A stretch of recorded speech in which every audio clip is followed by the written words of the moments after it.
Hello, everybody, and welcome to the stream. This is Yvonne B, and I have the lovely party for this D&D campaign. Why did I almost say Crimson in the Stars? My brain is not okay. Liberty Lost, Freedom Gained. Wow. I have the lovely party with me. Yay! So, currently, we have Emily, also Ember, playing Sienna. Yay. We have Howie, aka Blue Game Plus, playing Meru. Hi. And Tim, aka Lincoln Yellow, as Teldian. Hello. We would also have Matt, aka Melodor219, playing Ziana, but he is not feeling well right now. So please send him your love and support. And I have may show up, he may not. He may show up, he may not. So we may be down a person. But it's okay. But we are also down another person, KrimzonKnight Gaming, aka Jamey, who, you know what? Why don't I let y'all explain what happened last session? We stabbed him repeatedly. You Oh my stabbed god! Oh my god! Just right. Ayo, what? I stabbed him. You beat him to a pulp. Oh my god. Okay, so here's what happened actually, y'all. So we exited the capital and we were headed to Jason's family farm. Mostly because, we had to stall and figure shit out. But that's besides the point. We ran into, the Royas family. We found out along the way Teldian has a kid. Wow. And This is the first Teldian's hearing about. yeah. Oh, no. Oh, God. And then, we were playing around with some kids by the creek, and, finally we met Jason's family, and it was super nice, and super, perfect, oddly so, that, none of the players trusted it, but the characters had no reason not to, right? So, we were doing all that stuff, and then, something happened. A thing happened. And Sienna was hearing all of these lies about her and how she's a terrible person. And which may be true, but that's besides the point.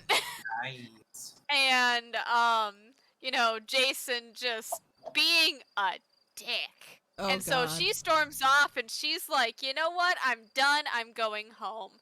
And then everyone else was like, but where are you going? And she's like, home. I'm going home. And she sees Jason. She gets super angry. And then it was revealed to everyone when Sienna raged for the first time since we leveled up that she chose Path of the Beast and changed into a 6-foot owl werebear from her 4-foot owl form. And she, went a little crazy. She got magic missiled. She attacked. I said sorry when I did it. Not that she could hear you. But and then she bit Jason and basically reduced him to 0 hit points. So she thinks she killed him and she ran off with all of her stuff. And is now hopelessly lost probably and about ready to die. And she left all the squishy players to their own devices. So. Which is gonna be great. Totally great and fine, by the way. Totally. Absolutely nothing. Okay. What's even funnier is that we're even squishier without Matt. Yeah. We've gone from 2 D8s and a D6 to a D8 and a D6. Well, y'all gonna have a time. D6? What's that? My hit die. Oh, okay. And there's the possibility of only getting a 1 on that die. Yeah. I'm not rolling that shit, man. I can't take a 1. It's because I only have a D4. Oh wait, it dies. Okay, Hit die, not damage dice. just All right. Hit die is what you roll for your hit points. I can't believe we're having this discussion. Anyways. Anyway, so that's where our party is right now. Emotionally and mentally scarred, and for at least one, very physically. Shall we pick up? Emotional Oh, damage. damn it, no! Shall we pick up where we left off? With Sienna having just fled into the tree line, deep into the woods.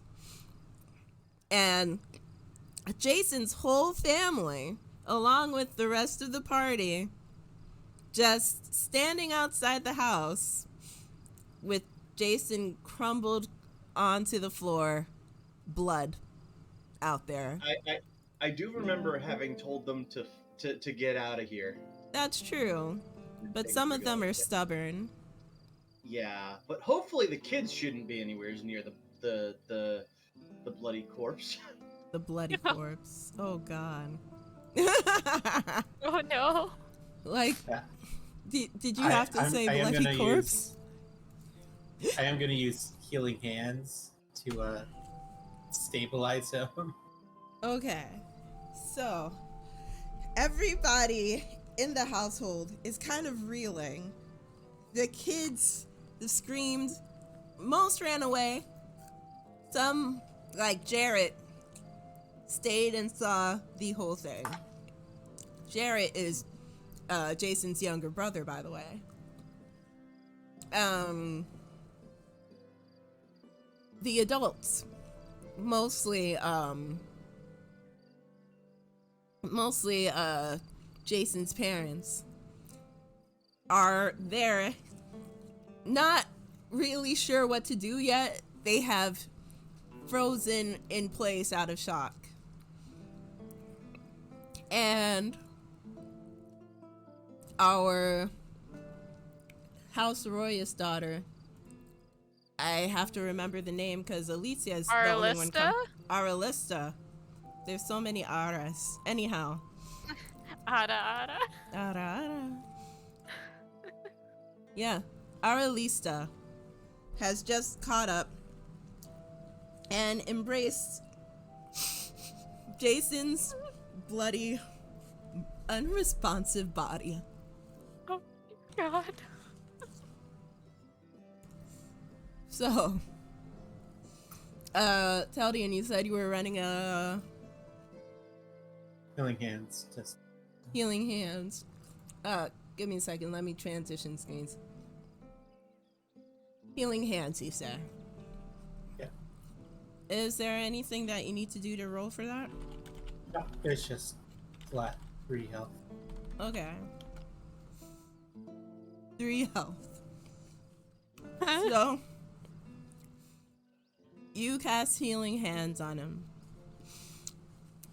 As you look closely, can you roll a medicine check for me?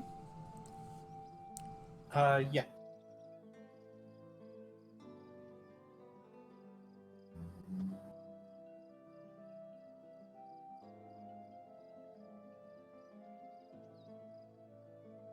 $15. So, as you look at him, you can see his chest start to rise and fall. It was a little jerky at first, but you can see it rise and fall now somewhat evenly, though there is, every so often, a sharp inhale.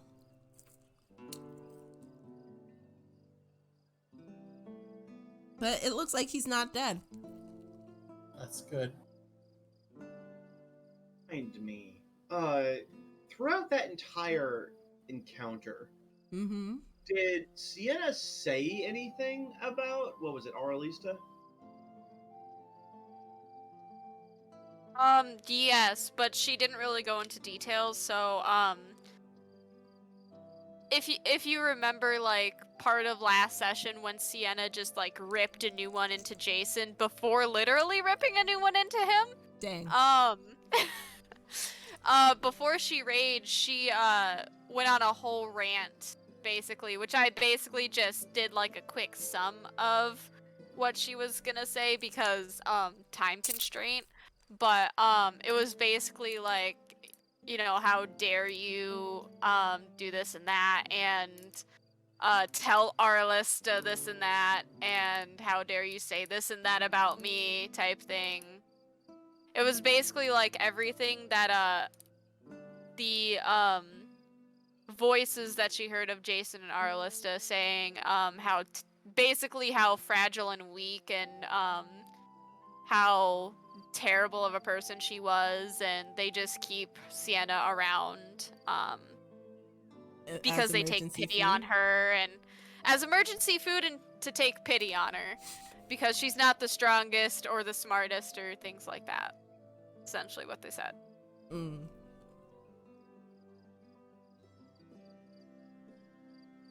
So does that answer your question? Not entirely. Does Meru have a reason to suspect that she might have done something? Was there anything in there that implied that she had a degree of agency in this that we weren't privy to? Like, from what you've perceived, you pretty much just saw her being close to Jason before dinner, and then being like... Specifically in reference to Sienna. Sienna? Like, Sienna was clearly hearing Arlista's voice, right? Yes. Yes. Yeah. But I don't think she said anything aloud about that. Okay. Then, as a player, I'm going to go ahead and ask, is anything magical ticking off on Arlista? On the Arlista... On the Arlista that is holding Jason right now. No. Absolutely nothing. Does that, you say that. Is there any other Arlista at hand, or? Not that you can see. Yeah, that's what I thought. Oh god, Jason Heartsword now with 2 assholes instead of just 1. Jamey. Ugh.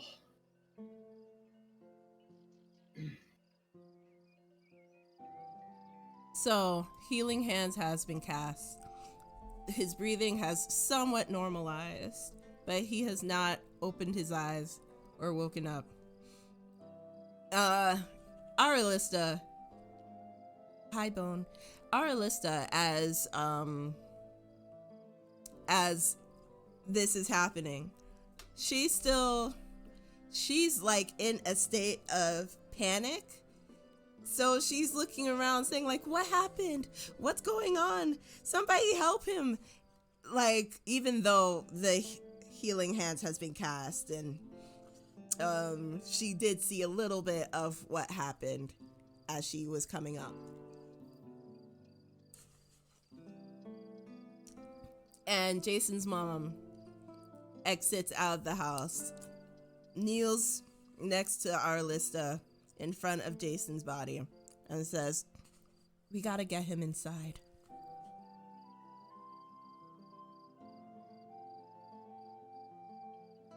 She looks at the rest of y'all expectantly. Well, Meru and his noodly arms. Your noodle arms. My noodly arms. That is a good idea. Thaldian, if you grab him under the arms, I'll grab his feet. Yeah, I help out with that. 2 rolls for me. Strength check. And then... Okay. And just a D20. Oh no. strength is a 13. Regular D20 is a 20. Okay. Oh. Wow. 16 for strength and a 2 for the D20. I switched to digital dice. They don't hit me.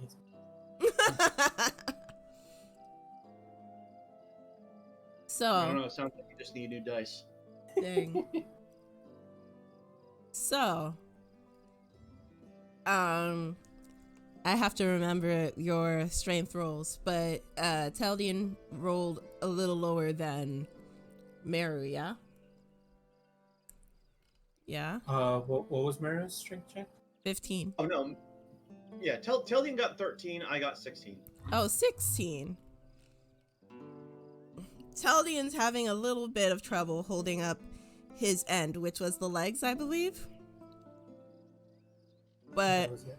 I said I think that was it. Teldian is a weak looking.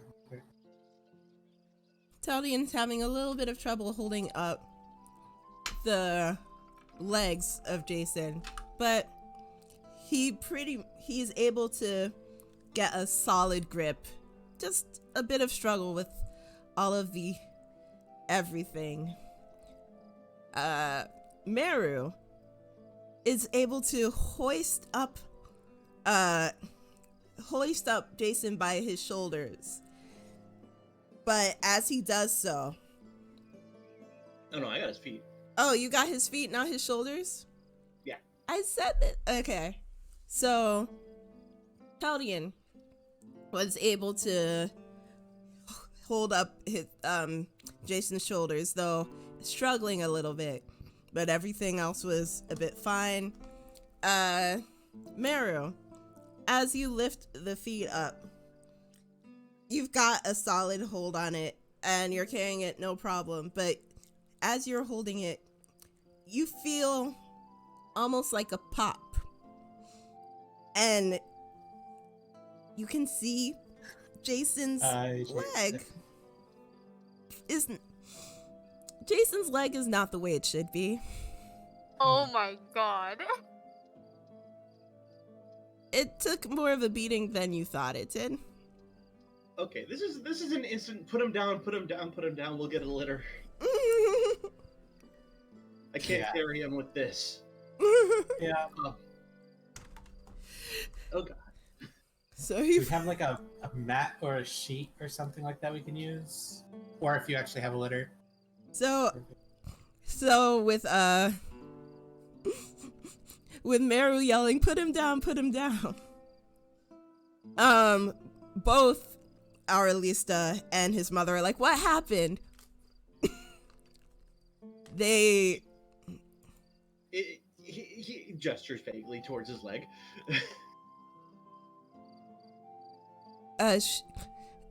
His mom. I should actually use her name because I'll just keep saying his mother, his mom, his mommy. It's easier for us to track if she is that way. She takes a closer look and then yells into the house for people to grab a blanket and 2 tall posts.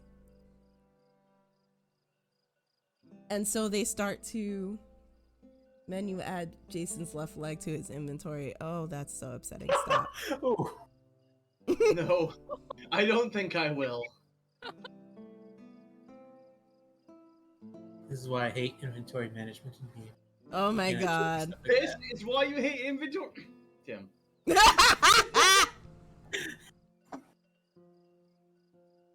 How often does this happen in your campaigns, Tim?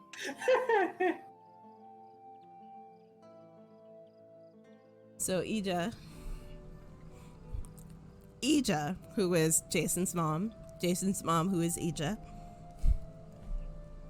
calls for 2 posts and a blanket to be pulled out from the house. And Jason's dad, Cyril, as well as a few of the older siblings, go around grabbing things. introduced as having a surname that we could refer to them as Mr. and Mrs. Blank? How dare I say Mr. and Mrs. Heartsword? When you go over to someone's house, do you say, hello, Mr. So-and-so, or do you say, hello, so-and-so's parent? I say, hello, Mr. and Mrs. So-and-so. Wow. Because that's what's polite. I try to avoid using names because it's awkward. So maybe I'm just, socially inept. That's awesome. So, the others come out, the more adult ones like Jaden and Jessa, as well as Cyril. They come out with a couple of sheets, 2 tall posts, probably like 6 to 7 feet long, and they make a makeshift gurney with Ija's instructions. And she tells them to bring him inside. Arlista follows, not letting herself get more than half a foot away from Jason's body. But Ija lets them go inside the house and then pauses and looks at you 3 because Zion is still there and says, "What in the world just happened?"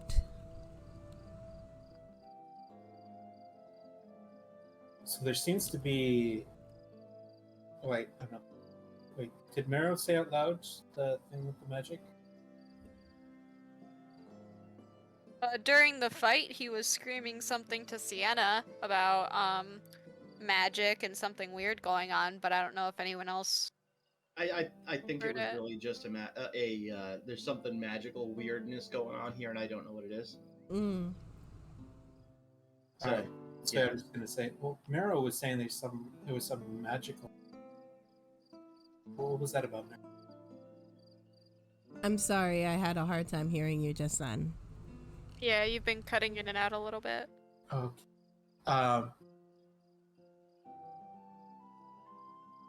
So Mero was just saying that that there was something magical going on. What was that, Mero? To be honest, I'm not sure.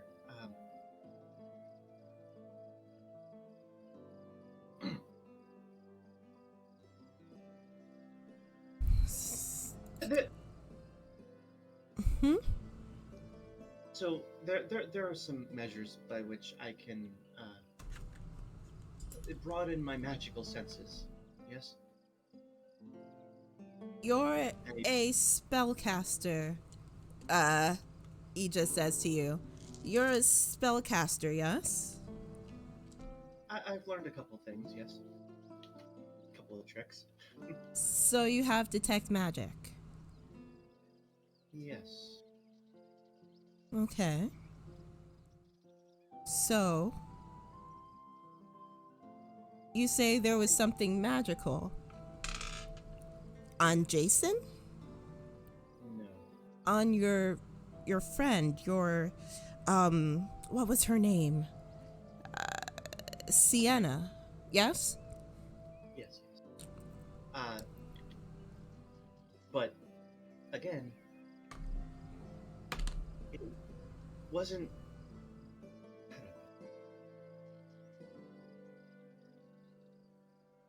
He just met you.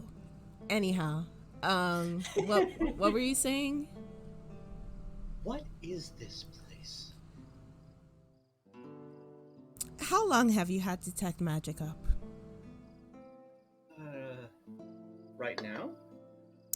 Just since the fight started. No, I mean she's asking you. Okay. This is something that she's asking in person.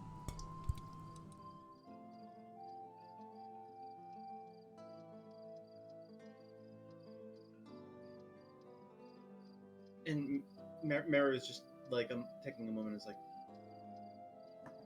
you seem to know an awful lot already.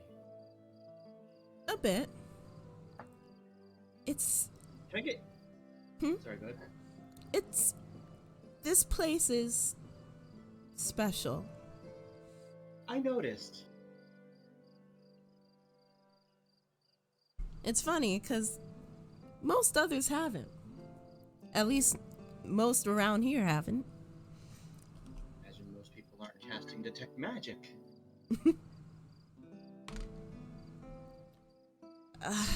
I suppose everything should be explained, but honestly, it's been a night. I kind of am under the impression we need some answers sooner rather than later. Why? Are you, like, suspicious that this place has caused your friend to go crazy? She was saying that Jason was saying things that he wouldn't say. So it sounds like the magic was causing her to, or manipulating her into some irrational actions. That doesn't sound like the magic here. With all due respect, ma'am, knowing that you are Jason's mother, you have a bit of standing in the matter as it is, but you can forgive me for questioning whether or not I should trust anyone in an area with this much magic infused in the land. So I'm guessing you want answers and you want them right now. I don't know whether it's safe to sleep here, let alone day. I would feel more comfortable if you seem to know what happened here, but you don't. So I do we not. need answers before we can let down our guard. But I still need answers about what happened to my son.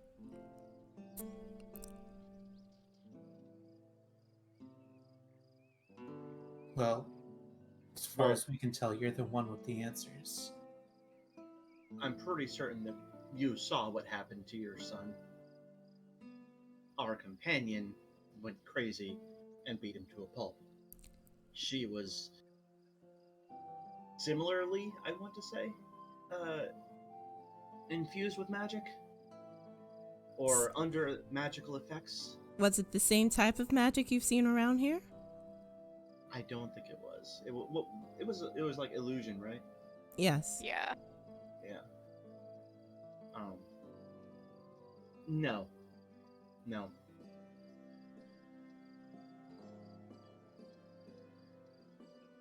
Okay. But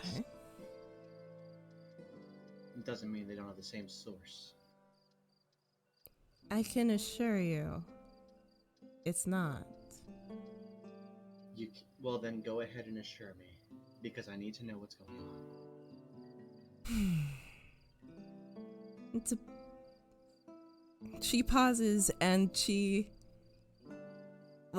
like, you can tell that she's heavily considering what to do from here. Let me just... Would you like me to roll persuasion? So, yes, Mira, please. you said that there were two different sources of magic? Not two different sources. I cannot tell the source, only the nature of the magic. Well, that's a, for persuasion, yeah? Yeah. 5. 5? 5. Hmm.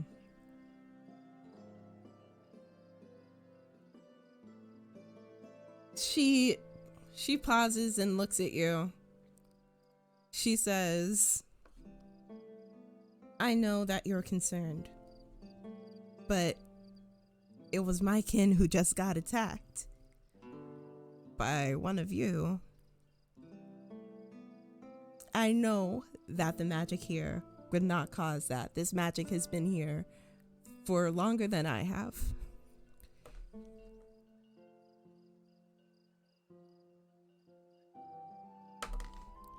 How common are magic users in this world? Not like Is that an in-character question or out of character? That's an question? out of character question. like from what you know of, there are Hi Captain, there are magic users that will undertake it as like a career, but that's usually in more metropolitan areas. Like if you go out to the country or to the mountains, unless there is somebody who is specifically there to provide service as a magic user, you won't find one unless you go to a city. Mm-hmm.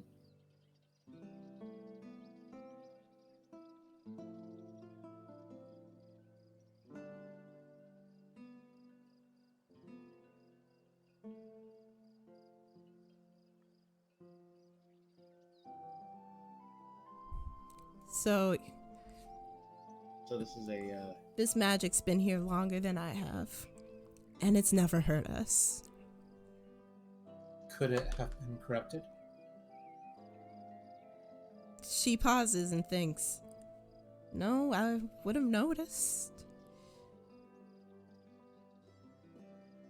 What is it about your friend? What was going on with her? I am sorry. Even though it is the dead of night, it is the dead of night. It is Satan's hour, and we should all be in bed. But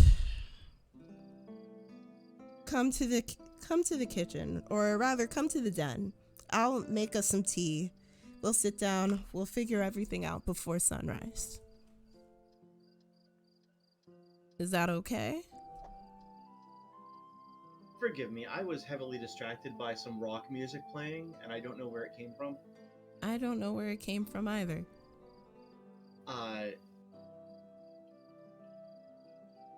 really don't know where it came from. It's But magic. it was brief. I've got this thing closed. Was it the hydrate? Does that make noise? I have this Hold up. stream turned off. It usually does, but I honestly didn't hear it this time. I mix it up active. Oh! You never closed it. No, I never closed it. So I'm gonna go ahead and close that now. Okay. So was the stream audio only coming through Howie's computer? Yes. Okay, that's great. Because I'm Habib sorry. redeemed Hydrate. Yeah, it happened right about that time. So while Teldian is going to grab some tea, I'm gonna go grab some tea too. So what was it that Mrs. Jason's mom said? 'Cause like I Eat a said, heart sword. Said it is far too late to stand outside now. Come in.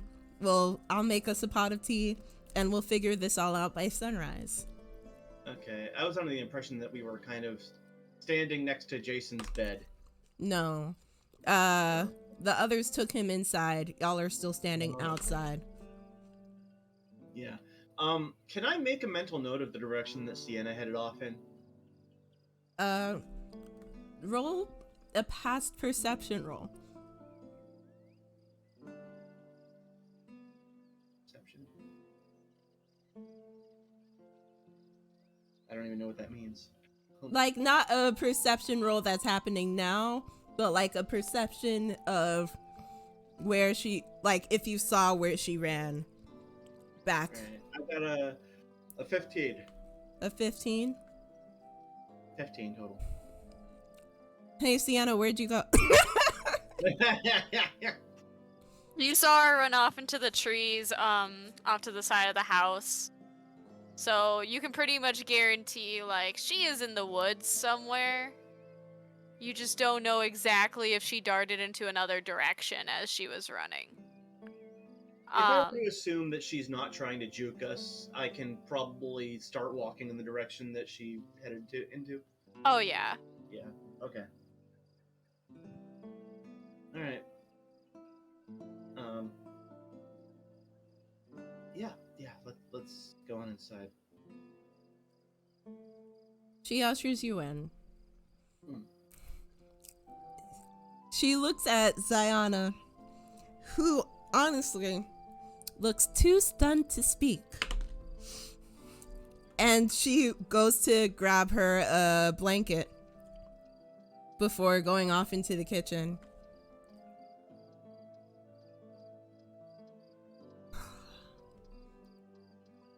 So, after a couple of moments, she comes out, says, "The water's on the stove." You said there was... Did you say there was illusion magic? Did I hear you right? Yes. As you know from having detect magic, you know the rest of the magic here isn't illusion. Or even illusion based. Even a necromancer can cast a fireball. Fair. I don't know what that means. Is this in character or out? Yes, absolutely in character.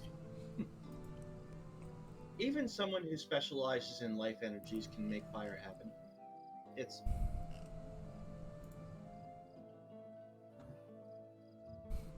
It's not a matter of...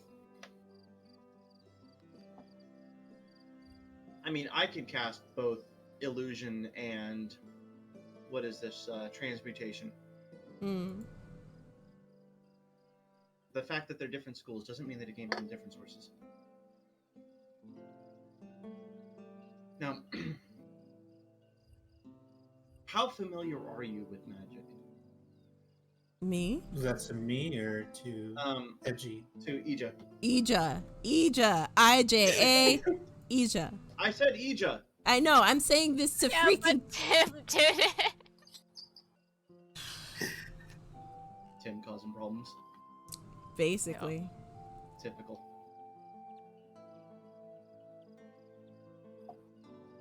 Alright, so who was? I was asking Ija. Okay. So, she hears this. And she... Let me just make sure that I am doing this correct.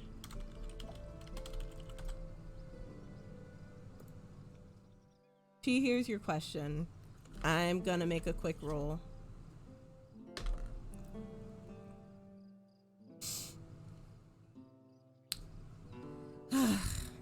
You want to know how familiar I am with magic, then? That is what I asked, yes. She gets up. She gets up. She looks out the door, the entrance to the room. Mara's got this kind of like, wait, you had us come in here so that you could hear my question and then start going outside again. No, she's just looking out the door. She's just looking at it. Okay. Question everything you see. We might not be inside. She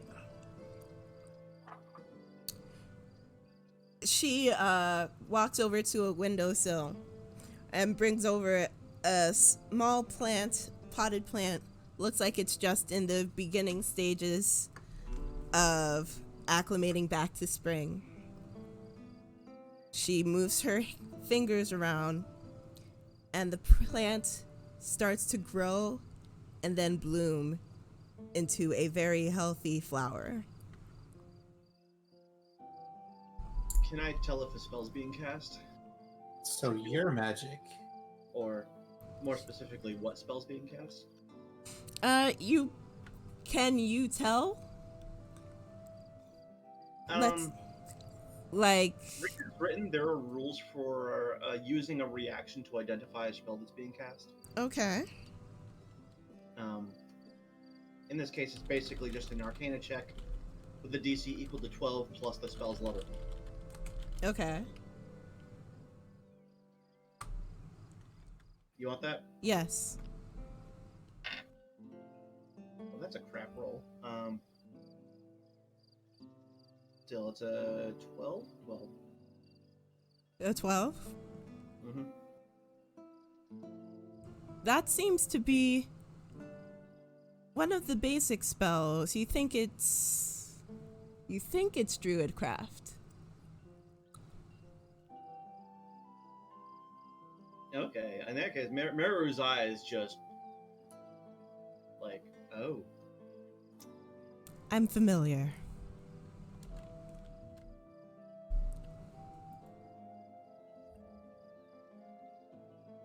That's kind of strange because Jason knows literally nothing about magic. There's a reason. She sits down and she says, Jason,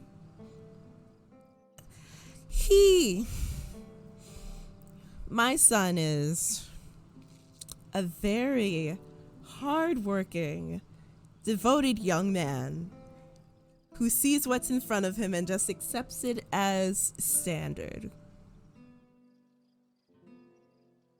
Yeah, that's kind of gotten him into trouble every now and then. But for the most part, he's gotten out of it. And he has a very good habit of doing so. So while I do worry, I never thought that something like this would happen. Well, this doesn't seem to be a result of that. No matter. To be clear, Jason doesn't know, not because I'm hiding it from him, but just because it never came up. It was never necessary. Question. In character or out? Out of character. What is considered general knowledge about druids in this world? For a learned person like you, or for a country bumpkin? For a country bumpkin, I certainly have never studied druids.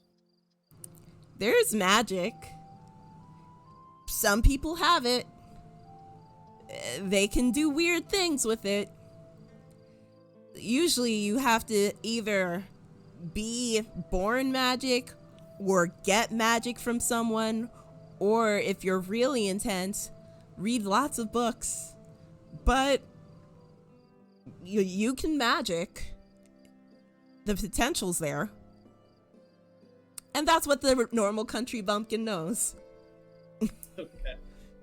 Is there a anything resembling a stigma of distrust around druids? Around druids? No. But they're not very heard of. Not very heard of at all. Mm-hmm. Okay. Hi, Phoenix. Hi, Generic. Would you say that I had heard of druids? You've heard of druids, yes.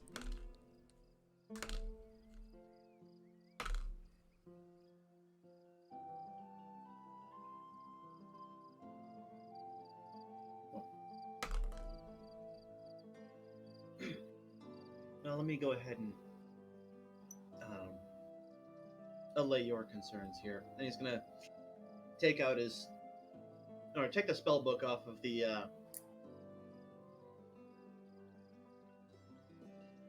actually. You probably Don't left show it to anyone. Huh? I was just saying, don't show it to anyone.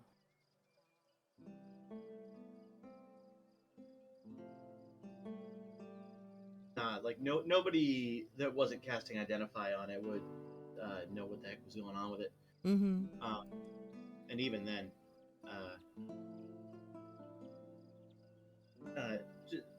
just a moment. I'll be right back.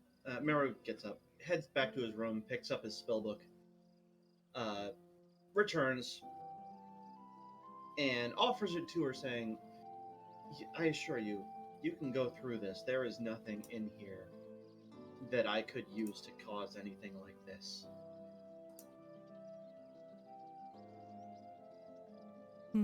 Wait, is Meryl being suspected of something?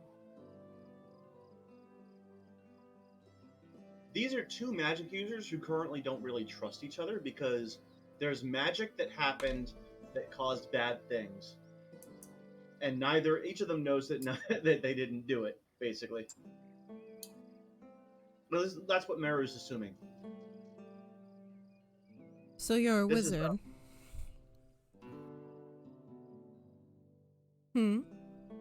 I am practiced in some degree of arcanistry, yes.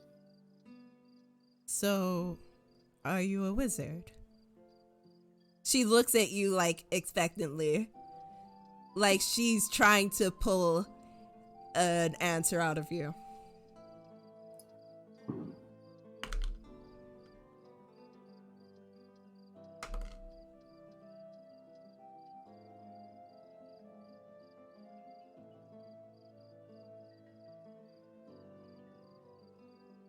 This is going to be basically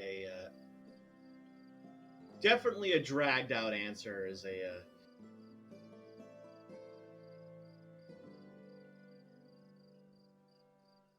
no, I have no formal training. I have no connections or associations with anybody in those circles. I just learn what I can to benefit me in my own profession. A pianist who plays by ear is still a pianist, you know.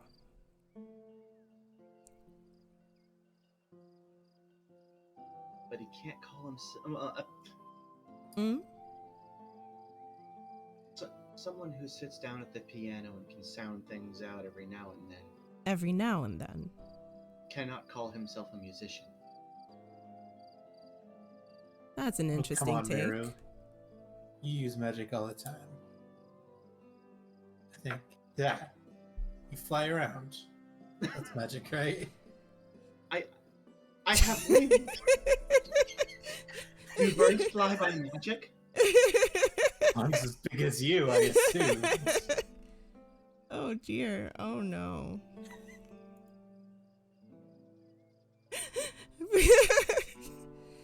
She puts in this case, I, as a player, am attempting to communicate that Meru does not considers the term wizard to be more of a title, a mark of achievement.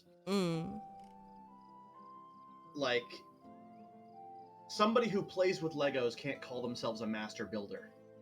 I mean, it depends what they're building with Legos, to be fair. It does, but there's a certain degree of training and actual Lego actually has professional master builders. Right? It's that sort of thing here.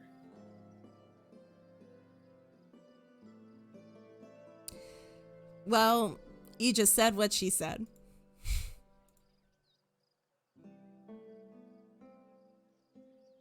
Besides, if you're looking for piano music, talk to Ziana. You know, I don't think she's up for talking right now.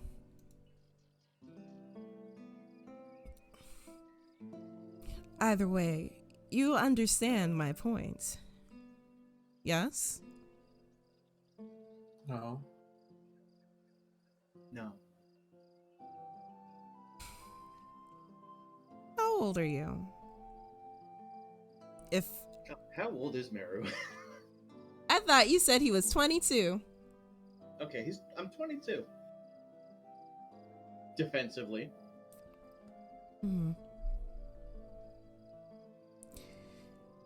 Back when I was around your age, I had a friend who was only able to learn magic through all of the books that he found along the way. He became very powerful.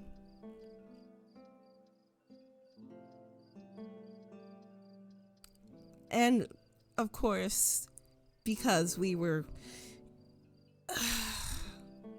a bit, let's say, not charmed by the upper class, he was never able to get any official recognition.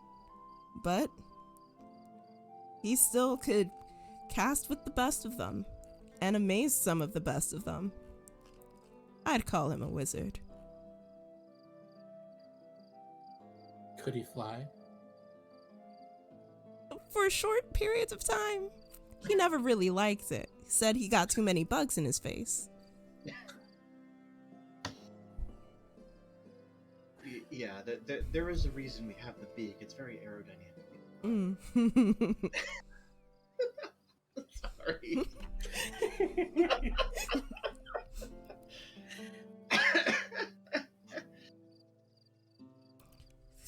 So she gives a light chuckle and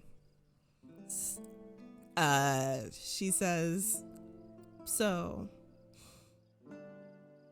I'm an amateur, is what I'm attempting to say. you're still learning. That's fine. She picks up the book and starts to just briefly go through it. And you wouldn't do that to your own colleague, right? No. That seems like it would be very counterproductive. She sits and thinks for a moment. Hold on. There it is.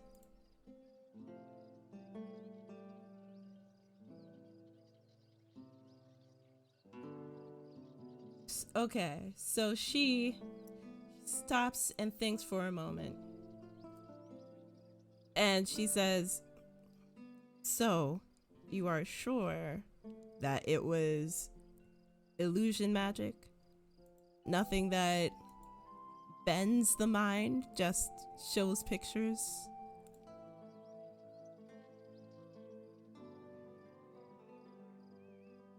Out of character, DM. It was illusion, right? Not enchantment? It was illusion.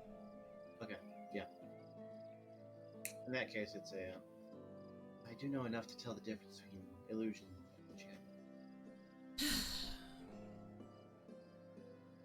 That said, Sienna can get angry very easily. Oh.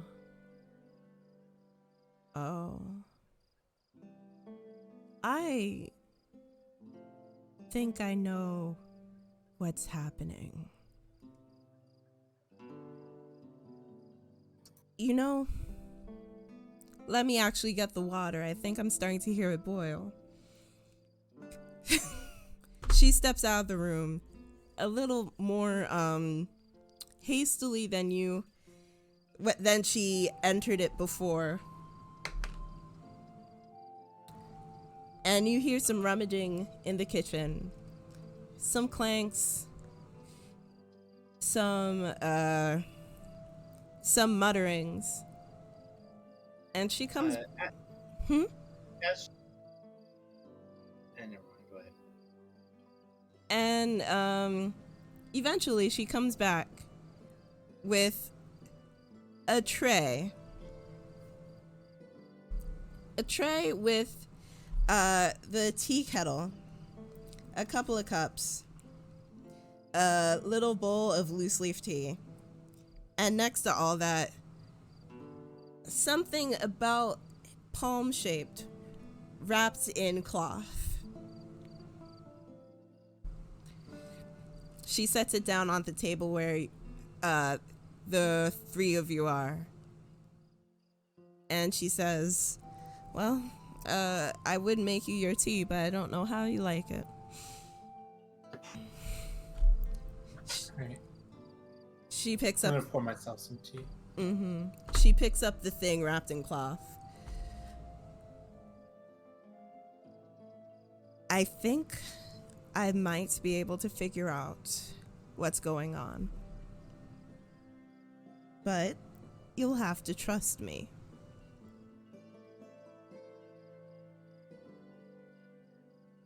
And why is that? Because I have the strong feeling that if you don't, what I'm about to do will make you even more cautious. I'm gonna nod, but I'm also, as I'm sort of drinking, I'm not actually opening my mouth at all.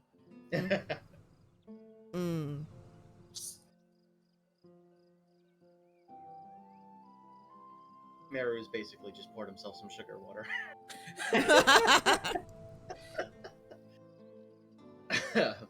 No. No, he's poured himself some tea.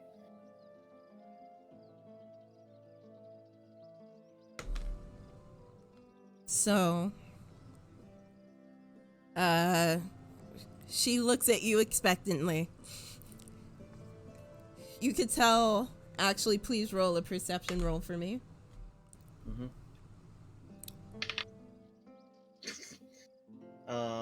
That is a 6. She's Should I be or no? if you want to, you can. It's not a necessity. Sure. I want to see things too. 3.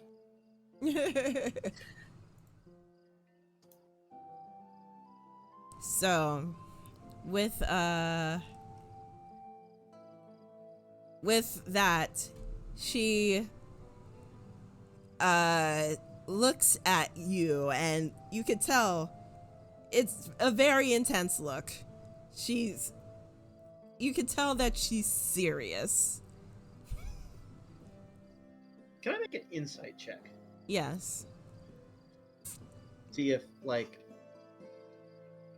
trying to discern her,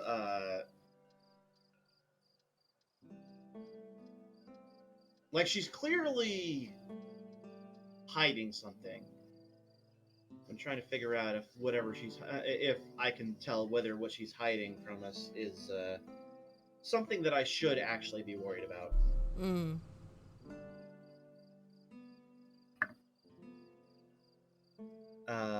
For insight, that is a 12.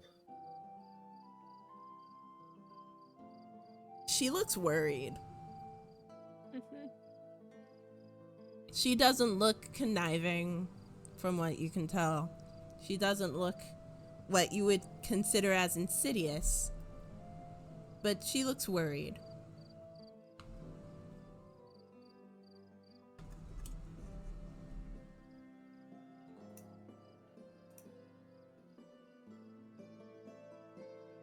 What is this? Gesturing to the round thing and wrapped up. Will you trust me?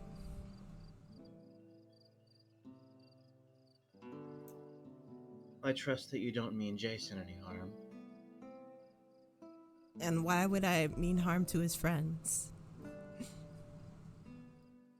I'm not saying that, but especially after tonight, I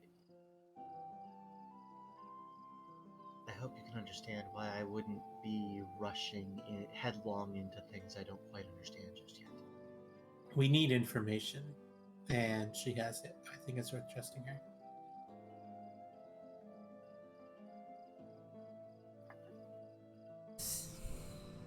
She As I sighs. pretend to take another sip.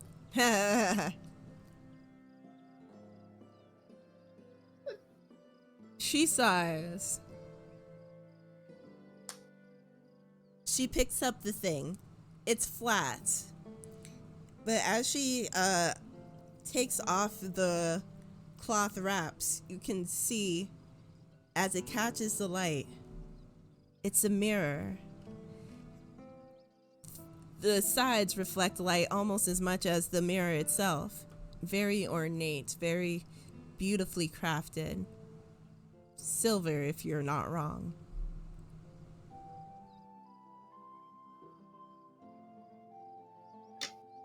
It's a very fine-looking mirror.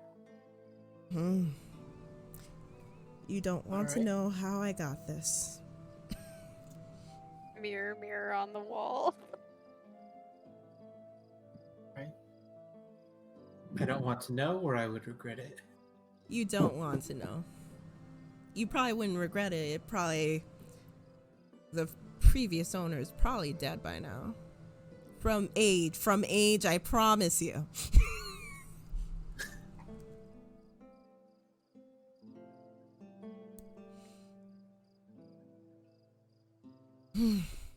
All right.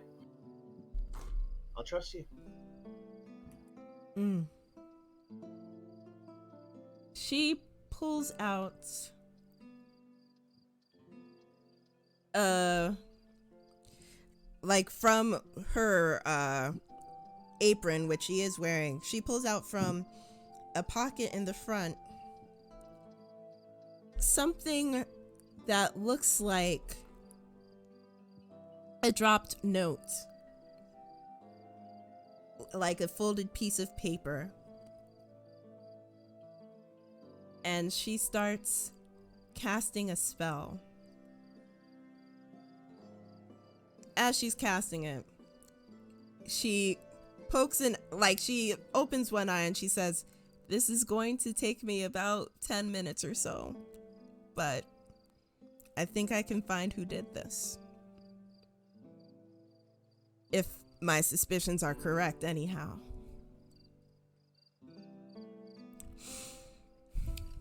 Is there something special about this mirror? Certain magics require physical materials in specific forms or functions. I don't remember. Were we with Jamey when, like, he ended up seeing, that, I think it was a noble person or something like that, that was, like, looking at a mirror, but the reflection was kind of off or something like that? I don't think we were with them.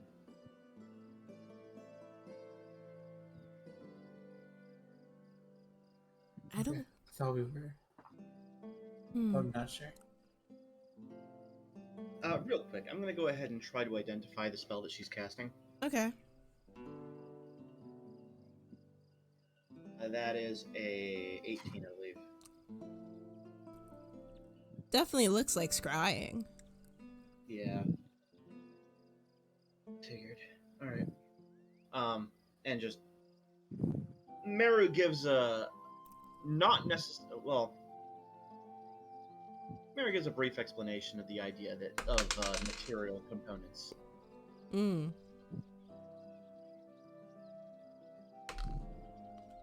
guessing that's Tuteldian as SG is doing the ritual thing. Yes, yes. So, as you explain that, she nods at, affirmatively at the points that you make. And she says, once you are done, I hit something of a wall in my own practices back when I was a traveler. And so I had to find a way to focus my mind on what I wanted to do with magic. I found out that this was one of the things that could help. And so me and my friends went for it. This was a long time ago, before Jason was even thought of, before even his older sisters were even thought of. Meru kind of gives her that, "You don't look that old" look. No.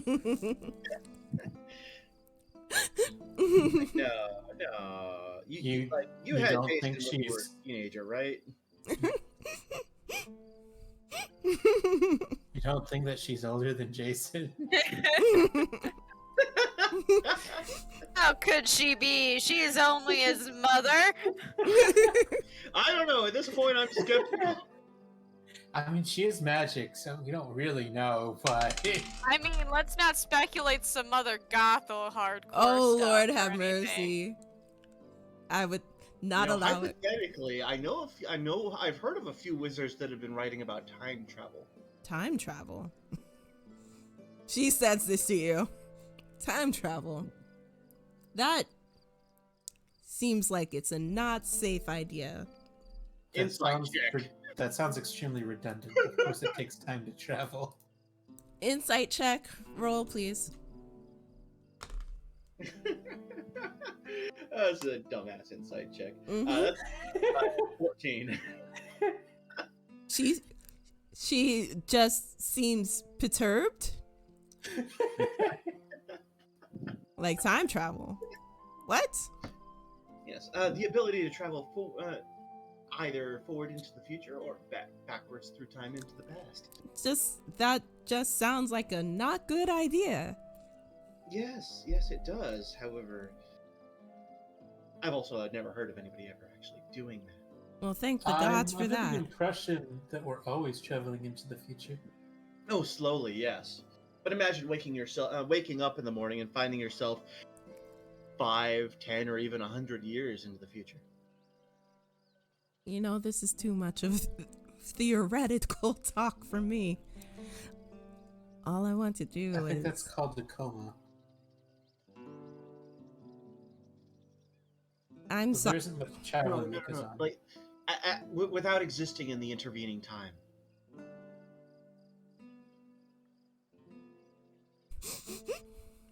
Without aging.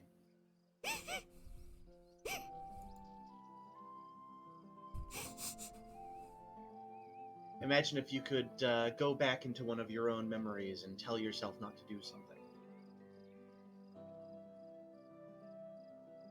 Or go back and tell someone else not to do something.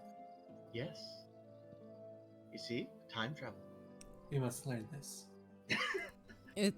As far as I can tell, that's not possible by us. Maybe the Ascended, but not us. And honestly, I don't want to mess with it. The Ascended? This world's name for the deities. The gods, yes. The most I've heard of is certain spells that can make time pass faster or slower for an individual. But that's extremely limited and nowhere near time travel. Anyways, he's mostly babbling and wildly speculating so as to fill the space and sort of calm the nerves about what's been going on with Jason and whatnot. You know, sitting here in silence while she mutters to herself is probably not a good idea. Tea is also good for calming nerves, which I am totally drinking.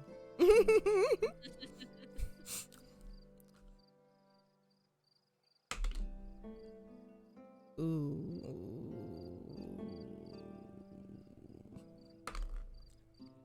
All right. So,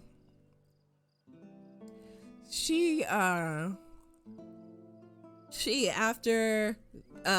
Meru starts rambling, it goes on for a little bit, and she says, "I think I have it." And then the mirror shines like there is a light coming out of it. And then a scene comes through it if you're looking over. I am. You bet your ass I'm looking in looking at. It seems to be following, like, just over the shoulder of what you assume is a man. They're walking through something that looks like a long corridor made of carved stone. And they take a knock on a very solid iron-looking door. A moment Does this area look? Does the area that we're seeing look familiar? Does this look local in any way, or? It doesn't look familiar to you at all. Okay. Or stone, I imagine, suggests it's underground. So, he knocks this door. What? That was English. He knocks on this door, and a moment passes, and he enters to see a person sitting in a chair in front of a desk. The desk is covering the lower half of their body, but you see someone that's shrouded from head to toe in what looks like somewhat translucent black cloth, almost as if somebody took the sheerest of silks and decided to make that their shroud, let's say. You hear a voice perk up, or not perk up. You hear a voice emerge from that person saying, "So you did it then." The person Do you who recognize the voice? Or? no. Okay. The person whom you're looking over the shoulder of says, "Yes, we were able to play on her weaknesses. And that little boy has been neutralized for now." The other person responds, "For now." She looks up and sees, like, she looks up at the person whom you're actually scrying on, and then she looks past it,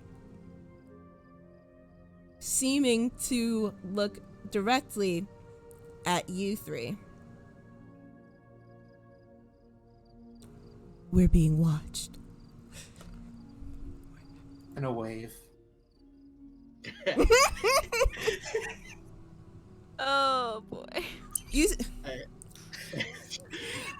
Even if they can see us, they can't. I'm sorry, even if they can tell they're being watched, they can't see or hear us. I got it.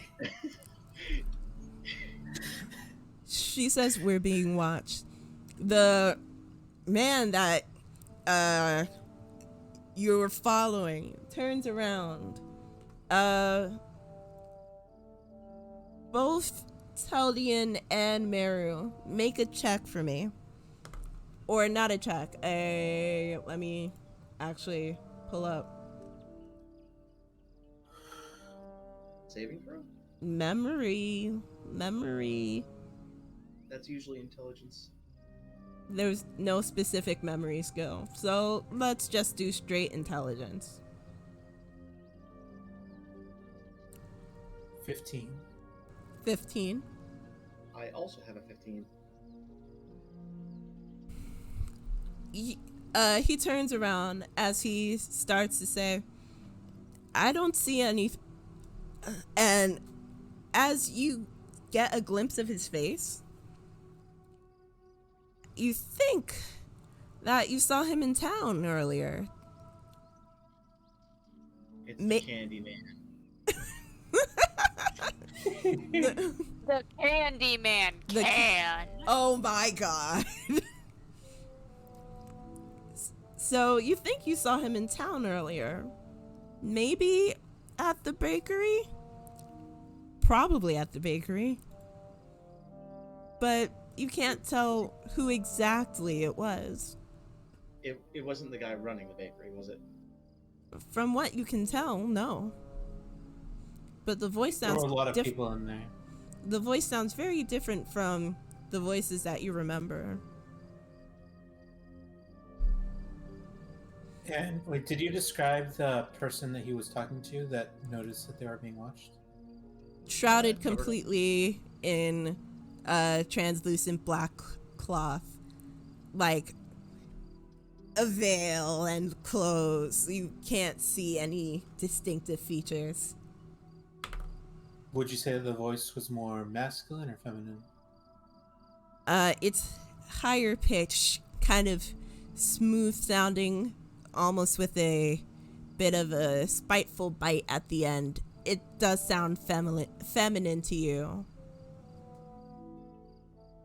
And the one that we're scrying specifically. The voice is masculine. deep with a bit of a rumble. So I'm gonna ask Edgy, do you know who Lady L is? Ija. I don't know. I think I like calling her Edgy. Please don't call her Edgy.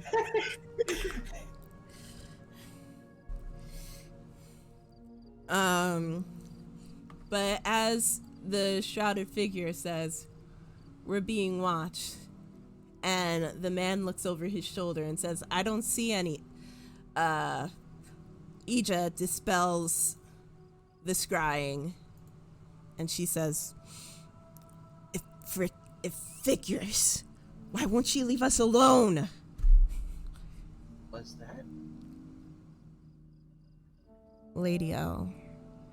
I thought so. You scryed on Lady L? I scryed on one of her lackeys. Not on her. Scrying on her was too dangerous. I didn't think that he'd be going to see her right now. But she can't tell who cast the spell, can she?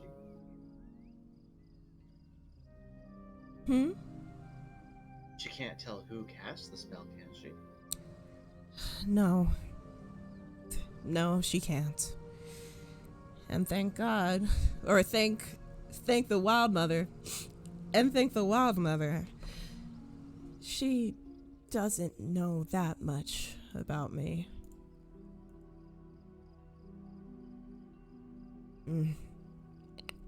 But that much meaning, does she know that you can use magic? I don't think anyone in town really does. And if no one in town knows, I doubt that she does. Well, this has suddenly become a whole lot more dangerous.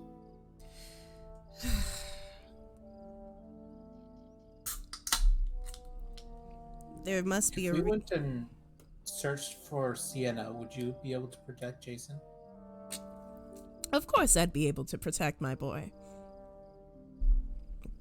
But I think if we can find her and Ziana, I think we need to Ziana? get back together. Yeah, well, chasing after Sienna. No, you're not chasing after Ziana. Ziana's there. She's just in What? shock. She's not speaking because I witnessed very gruesome violence. just kidding. Okay, if we ran after Sienna, You could, but it might be. I suppose I should. Stay Hmm? I can't stay here. Beyond tonight, I can't stay here. Why? I'm the only spellcaster known about in town. we need to get back together as a group. Lady L has clearly made a plan to separate us for something, and that seems to be part one of some larger plan. We have to stop that. Why do you think she's attacking you? I can understand why she's attacking Jason. And Somebody was right on her. she would know that they'd be attached to me, probably. But then again, there's been a lot of stir about her with the nobles. We've had issues with her as well. I'm sorry? Yeah, She was interfering with a mission that we had earlier. Did she attack Jason then? Not directly. Not specific. directly. Not targeting him, but rather us as a group and our goals.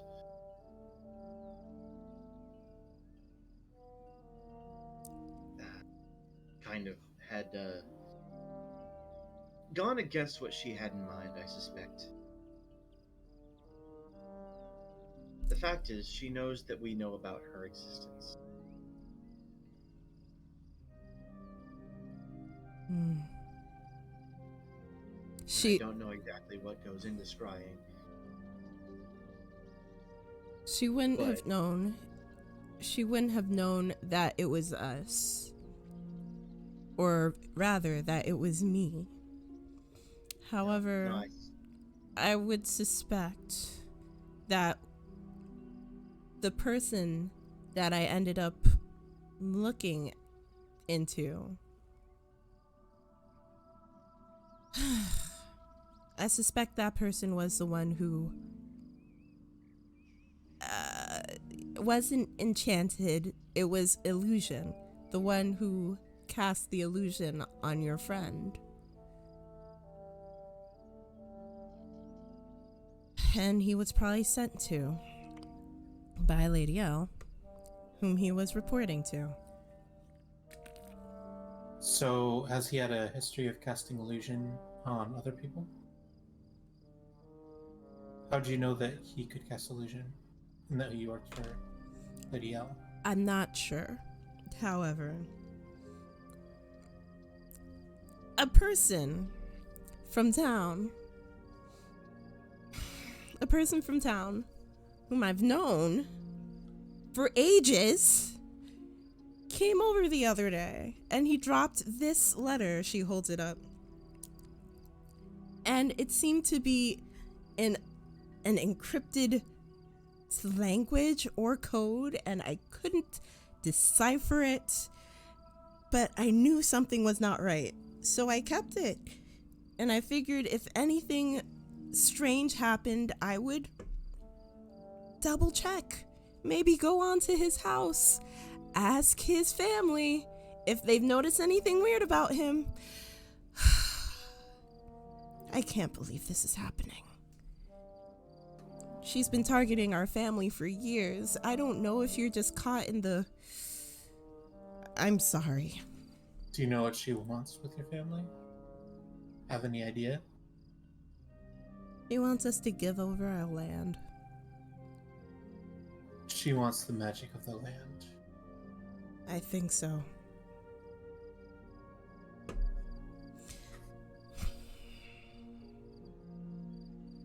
She pauses and she looks at Miro.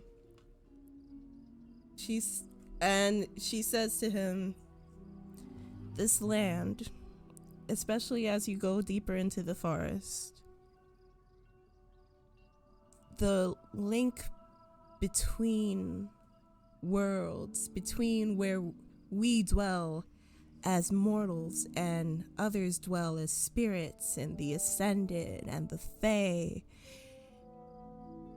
it's thinner here. Things can cross over. And there's never been any trouble before. It's actually, growing up on these lands is how I learned magic. I ended up speaking with some nature spirits myself when I was a little girl.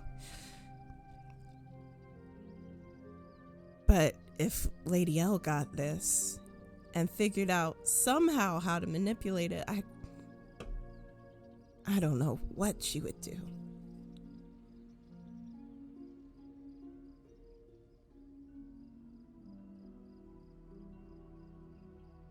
And that's also why I'm worried about you going after your friend. Strange things can happen in those woods. Are you saying that they're dangerous? Not dangerous, but with something as serious, emotional as what y'all have gone through. The spirits pick up on that. They magnify it. They kind of make you look at whatever thoughts or feelings that you are struggling with.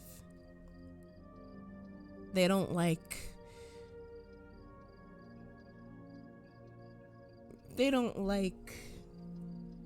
I wish I knew how to tell you. The spirits are strange. The ascended are strange. But I guess you'd have to be in order to end up on the other side.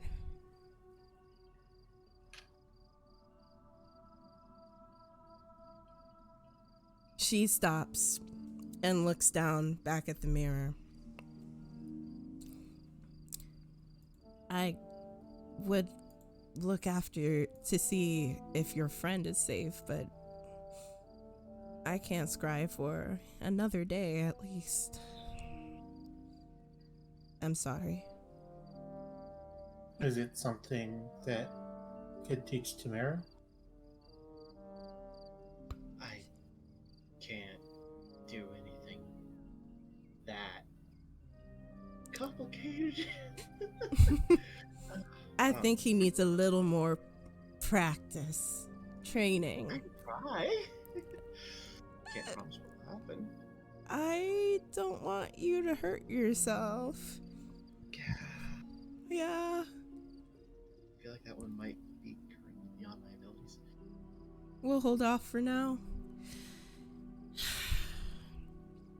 We can try to track her. I mean, she was a giant bear. She was. She clearly, upset the land. Not the magic of the land, but Tracks and stuff. breaking twigs, leaving tracks. She turned back into her little self before she went off, though. Did she? Yeah. Yep. Oh, just kidding. Also, does she actually turn into a bear or more like a bear owl hybrid? Bear owl hybrid. Owl bear. Yeah. Owl werebear. 6 foot tall at the shoulder type of thing? Mm-hmm. Or 6 foot 6 tall? feet tall and super strong.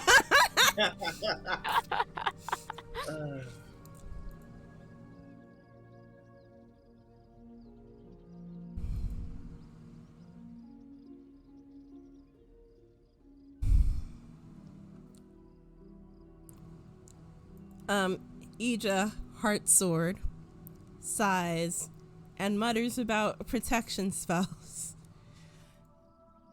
And she says, either way, I must insist you get some sleep.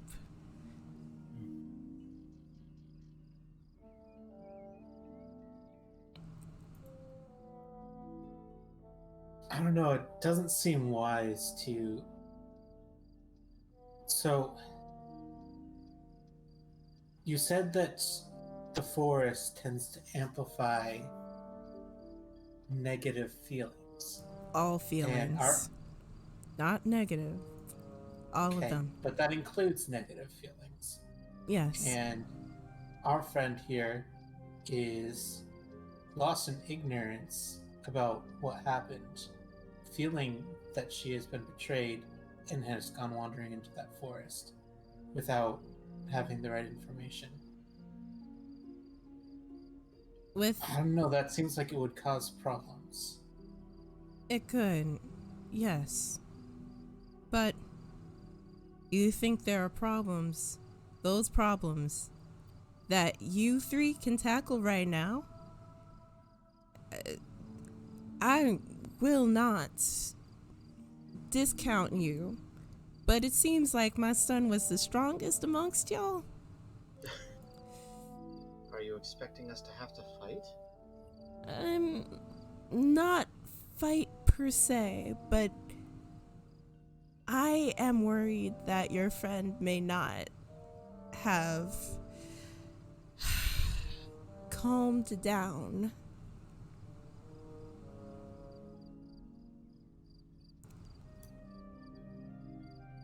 I don't know what she's like, other than from what I've seen from her today. And she seemed quite kind, if a little, reclusive. Do you guys have any magical stuff that could send her some sort of message?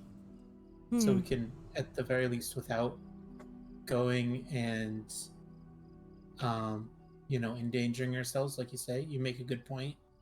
At the very least, let her know what happened, so that when she has the opportunity to calm down over time. She takes a moment to think, as I take a moment to think.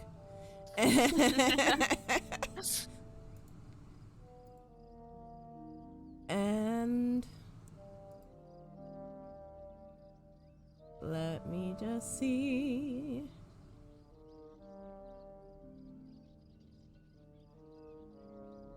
I don't think she has access to message.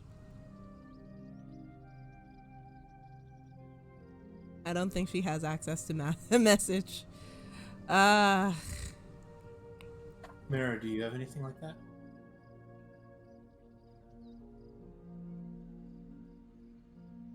But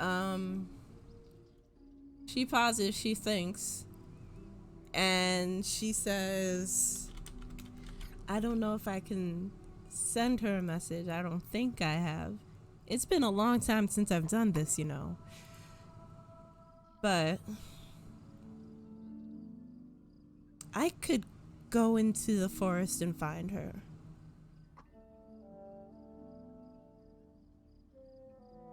I know these woods. And also I made a couple of places where I could just pop in and out. It's very convenient for gathering herbs, you know. But I could go look for her. I would appreciate that. Can I take an actual sip of tea this time?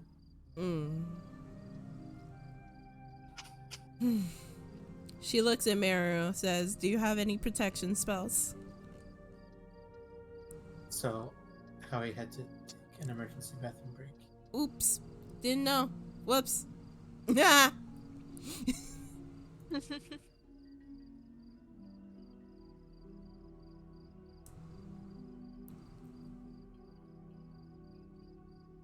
And now we sit in silence as Meru thinks hard on this answer. I'm actually going to look through his thing.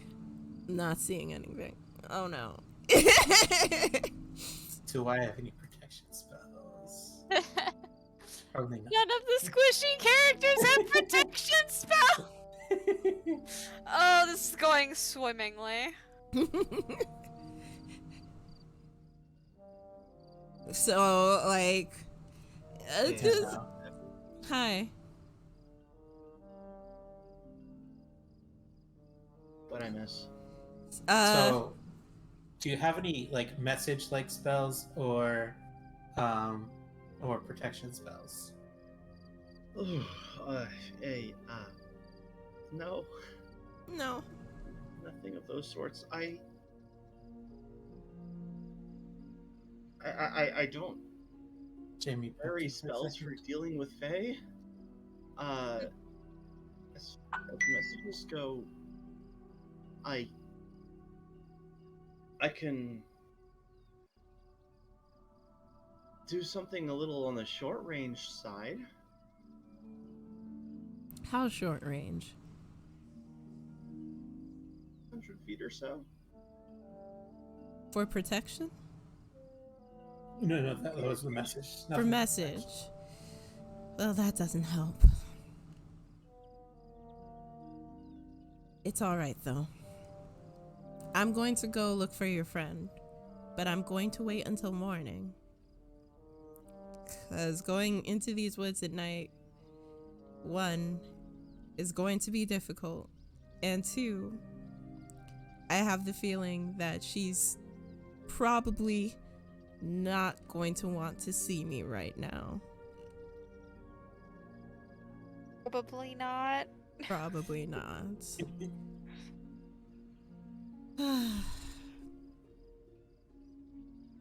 But yes, this place is magic.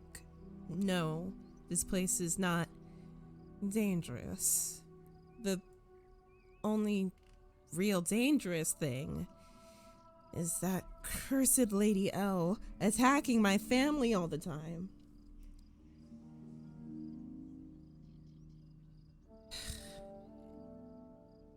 Make sure to let us know before you head out. We'll make sure to protect Jamey. Jamey. Not Jamey. What's his name? Jason. Jason. Well, thank you. But The mix-up was not in character, by the way. okay. She nods and she says, I think I'll probably spend the rest of the nighttime in his room. Just making sure he's okay, you know? Understood. She sighs and says, sorry that your visit has been so unpleasant. That, honestly, I should just say that this visit has been terrible, hasn't it? I'm sorry. If it helps at all, you're... So far, everything about our visit, with the exception of some small elements. Small? And My son has a broken collarbone. And something wrong with the leg. Yes. yeah, You could see her like tighten her eyes as if she's just like, oh God, don't freak out. But, yes. You have nothing to apologize for. You've, as disruptive as it's been, you've made it better. At the very least, I'm a terrible host. absolutely. I'll look for your friend come sunrise. But if you need... Is a pianist a terrible pianist if their piano is on fire? Wow, wow, wow, wow, wow.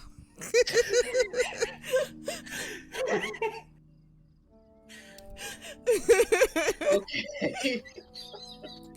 Is a pianist a terrible pianist if their piano is on fire? I'm pretty sure I've seen a video of some guy who specifically plays burning pianos. That actually sounds kind of cool. That's... Yeah, it's cool.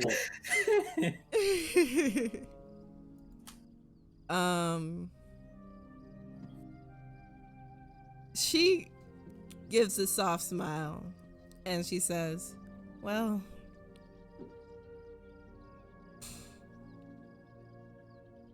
no matter. Y'all get some rest. Especially, she looks at Ziana and just like wraps the blanket around her just a little bit tighter. It's been a hard night.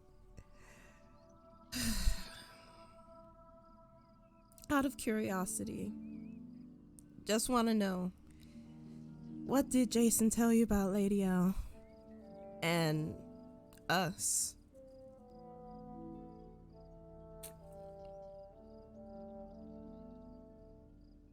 I think that indicated that you all were connected. We really didn't know much. Don't know much, even, I should say. Lady L took my daughter. You see that little precious child, the little baby girl, Bree? Yeah. She took her. She kidnapped her right in the middle of the day when she was playing with the other kids. Jason had to go and find her. And she hasn't left us alone ever since.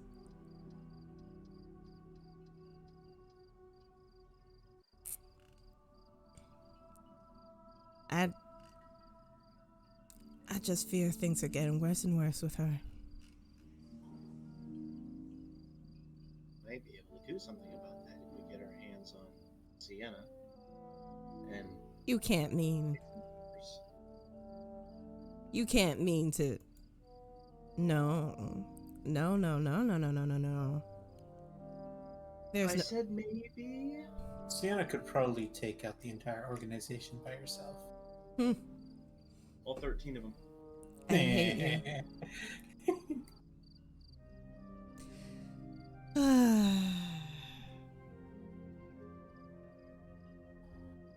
you. She does a smile and a sigh and says, well, get some rest. I'll let you know before I leave in the morning. Nice. She gets up, wipes her hands on her apron, and says, "Do y'all need anything else? Tea, some hot water. We can get some more blankets." Like, you could tell that she's like kind of trying to grasp at something that she can help with. Could you, if there's one thing you could help with that I'd really appreciate, could you go watch over Jason? Of course. And she leaves y'all alone in the den.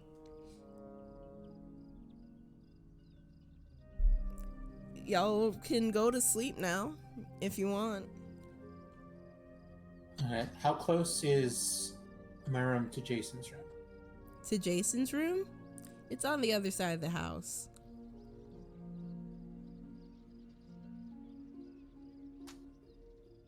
Okay.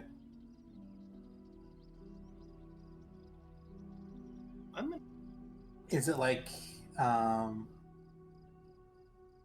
is there like a hallway or something like that outside the door? Or? Yeah. It's not a big hallway, but it's a hallway. I'm kind of thinking of just going and sleeping in that hallway. So I can hear if something happens. Alright. For the sake of brevity, I will say that Meru, before going to bed, does check in on both Ija and Jason, and leaves Doodle to help keep an eye out. Oh, you got a little snake friend. Yes, he's very friendly. I'm saying for the sake of brevity. No, she pats it on the head and nods very appreciatively, but leaves it as that. Do you get any like communication through your familiar? Are you asking in or out of character? Out of character. Yes. To a degree.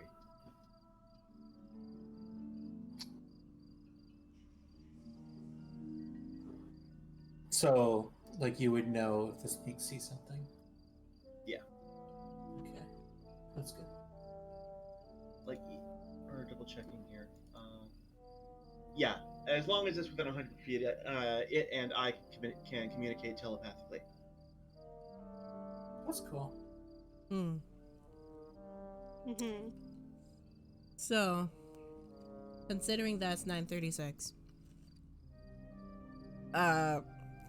can we have like a 10 to 15 minute break and then we'll reconvene to see what's going on with Sienna? Yeah, sounds good to me. All right. Oh, Sienna gets a solo part. Yeah. I mean, she kind of by herself. Yeah. Yeah. And we gotta catch up. Anywho. So, we're gonna take a short break, about 15 minutes. We'll see you then.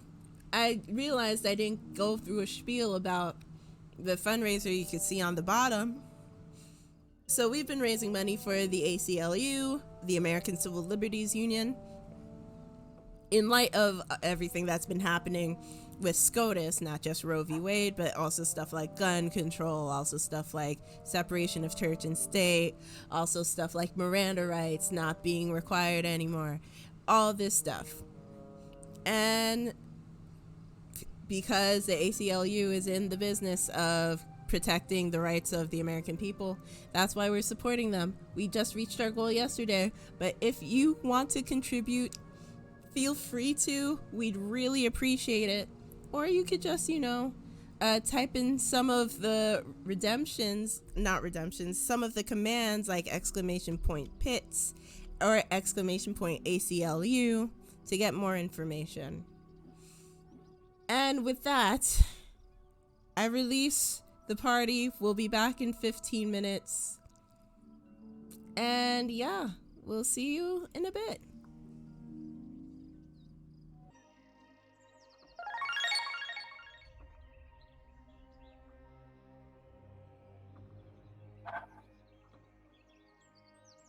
Hello, everybody, and welcome back. Thank you, Sir Muffin Gaming, for rating. Oh, we were suggested. Oh, thank you so much, Julio.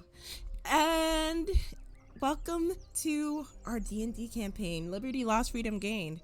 A lot of stuff just happened. Our party has split. Not because of, oh, we're going to go adventuring, let's split the party. No, one of the party members attacked the other party member, knocked him down to 0 hit points, and also broke his clavicle. We were just told by his mom, because we were visiting his family. We were visiting his family when he passed out. Out of character, this was supposed to be a way to explain why 2 characters were going to be away and unable to participate, but then one of the 2 that was not going to be here has actually shown up, and one of the ones that was supposed to be here is unable to play. So things got really janky, guys. Things are You fun. know, I may have broken their clavicle, but to be fair, magic was involved. Magic was involved. Would you say that explains why you pretty much killed your friend? Because, you know, Sienna doesn't know they're alive, okay? She thinks she just killed her friend, and she's very upset about it, and she didn't know she could transform into an owl werebear before this point. So, you know, we're having a great old time here. It's a good old time. Oh, cool. Thank you, Sir Muffin, for letting me know your pronouns. So, let us end this song. And we have just finished what was a somewhat tense moment between the remaining 3 party members and Jason's mom. Jason, the one who has been passed out. But it came to light that this forest is weirdly magic in the way that the line between the planes, the wall between the planes, is thin here. So things may cross over. We don't know exactly how, but they've never been too dangerous. They've never been dangerous. Let me just say they've never been dangerous, so nobody's like freaking out on me. Oh. But with all of this, I have too many tabs open. With all of this, we go back to following our poor friend, our little angry bird, running away into the depths of the forest after thinking that she's killed her friend. Yep. She's gonna run until her legs give out, and then fly until her wings practically give out. Probably find a place to stay for the night, because that's important. All right. So give me 3 rolls, please. Oh no. Okay.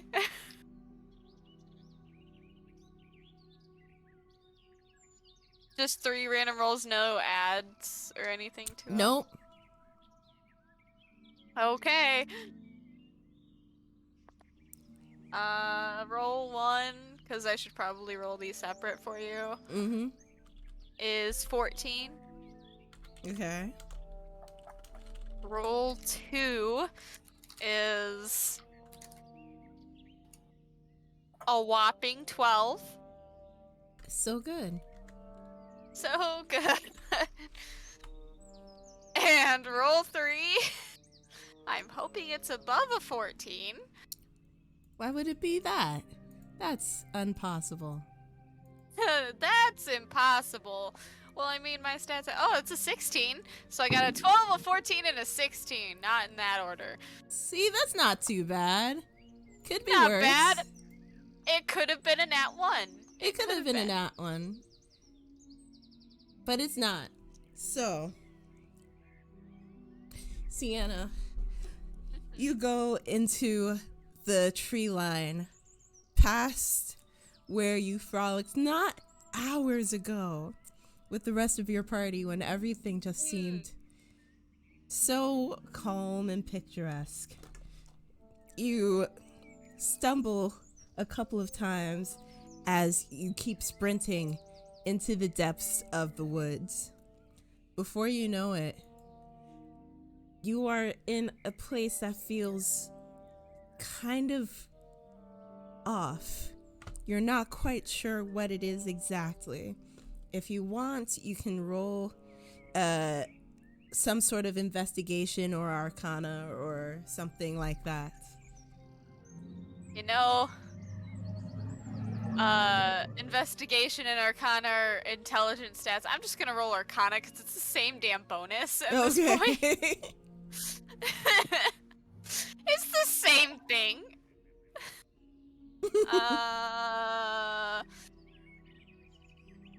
It's a whopping 13.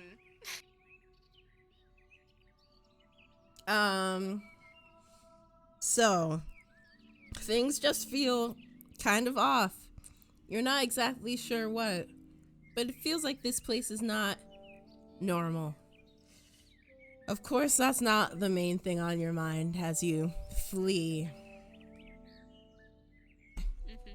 Yup. It's already the dark of night.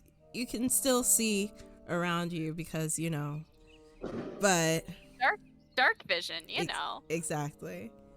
But the land feels foggy, murky. It's a little disorienting as you stumble through until you find a very large tree. I'ma climb it and curl up for the night. Or at least, for a couple hours to get some sleep. So, you climb up to, or fly up. I don't remember if you, whatever. So I can fly, so fly. We'll just go with that. You fly up to one of the branches. The tree is a very large tree, not just in height, but in thickness. So the branches are very sturdy. And so you get up there. You set your feet on one that looks like the sturdiest, like it can handle your weight.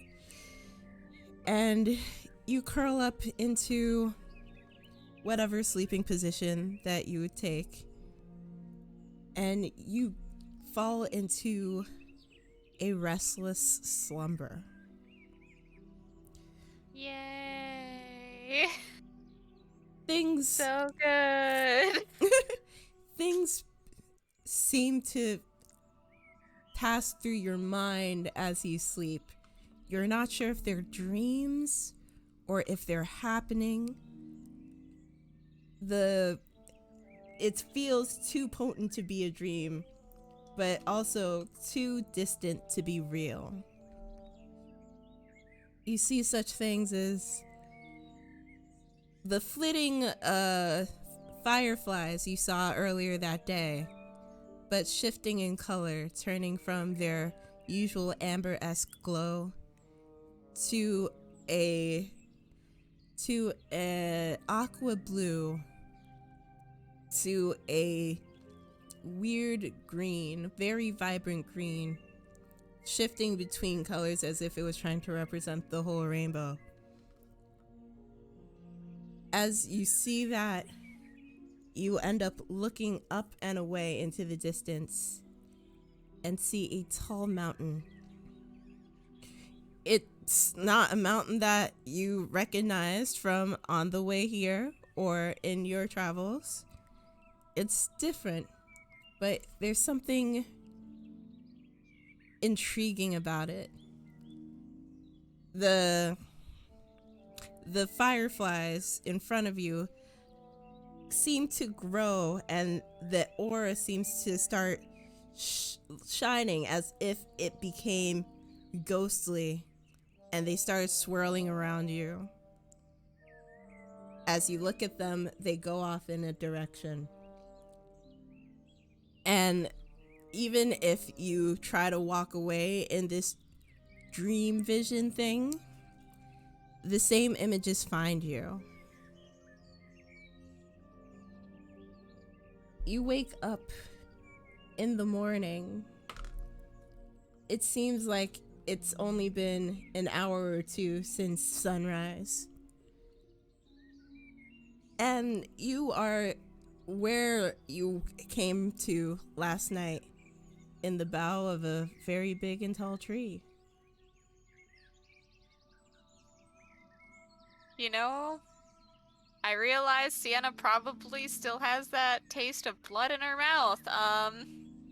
She's gonna go wash up and lay gasp and get the taste of dried blood out of her mouth and get changed into her regular gear. You know, tuck away the sundress and put on her actual clothes and armor. So, investigation? Perception? Let's go with survival. Roller survival? I'm good at survival!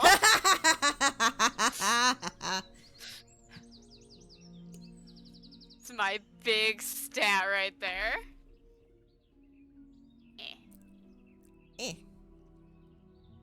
Throw the dice. That's a 19.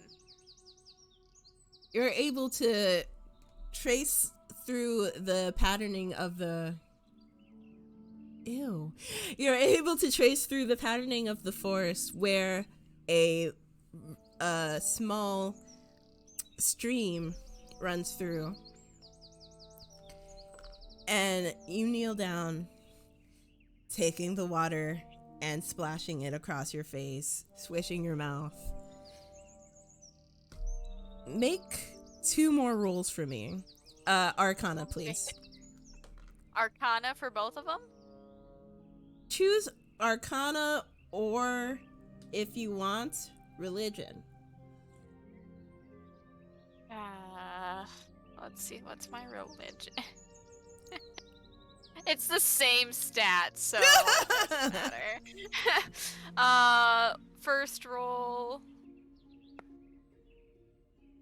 Well, that didn't land properly in my dice tray. Got stuck in the crack in between 2 numbers. So first roll, re-rolling, is plus 2, a 14. And the second roll,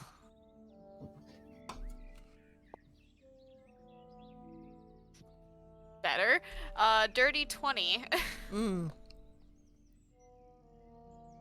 So,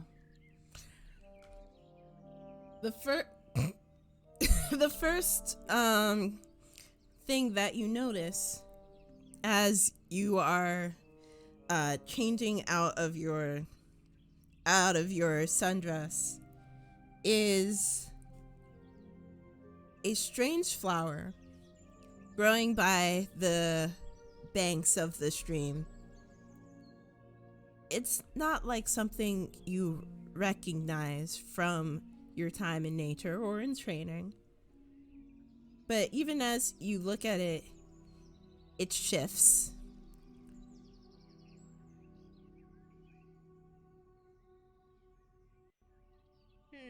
I don't know if I like that.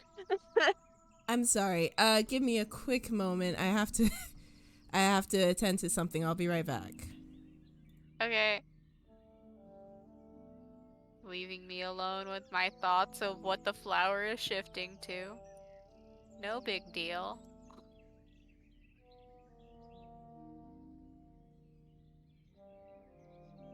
And by the way, Crimson, the dried Jason taste is not great.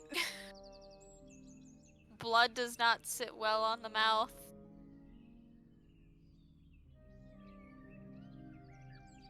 It's good iron. It's a great iron intake, man.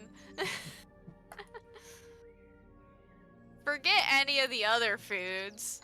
Blood is the way to go.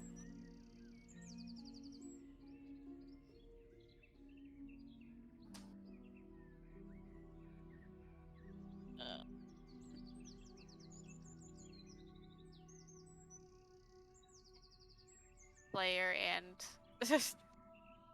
character guilt.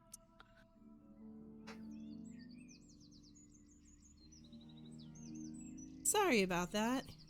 Had to attend to a thing, but because of it, I have a doggo in my lap. I would show you her, but I don't have camera on, so sorry. Him says hi. Wow. So do my other friends. But, I'm sorry, what did I miss? I just saw the chat. I was telling people about the guilt. Oh. And blood does not taste well, but it's a great iron intake, apparently. I mean, for real. And it's already processed, so you can. Yeah, for real. I'm so sorry. Anyways, the flower shift. Yeah, the flower shifts. It's from what you can see, the same kind of color shifting that you saw in the weird dream you had. Not a smooth shift as if it was on a rotation, but more like sporadic, jerky, just as if it sensed a shift in the air and then decided to change to match that shift. Huh. Interesting. As you note this, you feel a compelling within you, like, and it reminds you of when you were back in your village and you would go to the sanctuary set up to the Ascended, specifically to the two that you worship the most, Mai and Bao. Kind of feel like something about this has some spiritual significance, but you're not sure exactly what.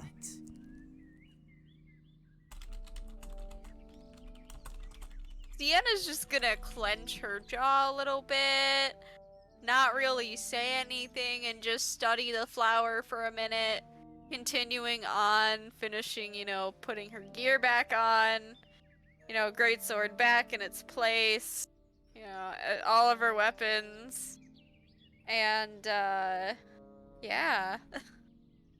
She's just gonna try to avoid the flowers and, continue on her way in the forest, just kind of wandering aimlessly at this point because she's not sure what she wants to do. She's like, I've got a lot of options I need to consider. I really don't want to go back to Jason's family and face them. I can't go home. Absolutely not. And then it's like, do I go on the mission? Do I not? I don't know what the hell I'm gonna do.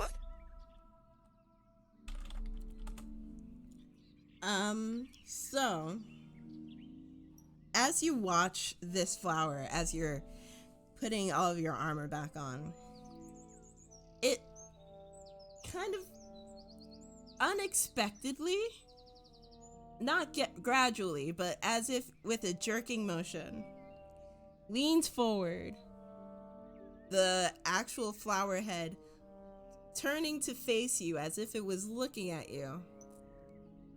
And out from it pops something small you almost want to say it's a firefly, but it's definitely too early, and it definitely doesn't shine this bright or this big or this blue. It pops out and it starts zipping around you. Sienna immediately is like fighter stance, like, what the hell is going on? It zips around you. Even as you enter your fighter stance, I drop my die. Give me a moment. It zips around you. It zips from going around your torso to up in about your face area. If I would say that it conks you on the head like a bump, like a headbutt, but it doesn't feel like you're hitting another thing with a skull. It kind of feels like you have kind of just headbutted the concept of eternity. Don't ask me how. But as it bumps into your head, you feel that, and then it zips towards a direction, stopping every so often as if it's waiting.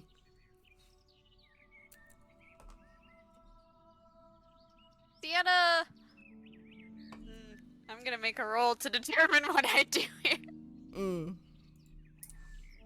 Well, okay, Sienna's gonna follow very reluctantly. And at the same time, she's just gonna go, why me? Why? Anyone else? Why me? So, this weird, strange thing starts zipping away. And as it sees you following it, it stops stopping and just continues on a little deeper into the forest.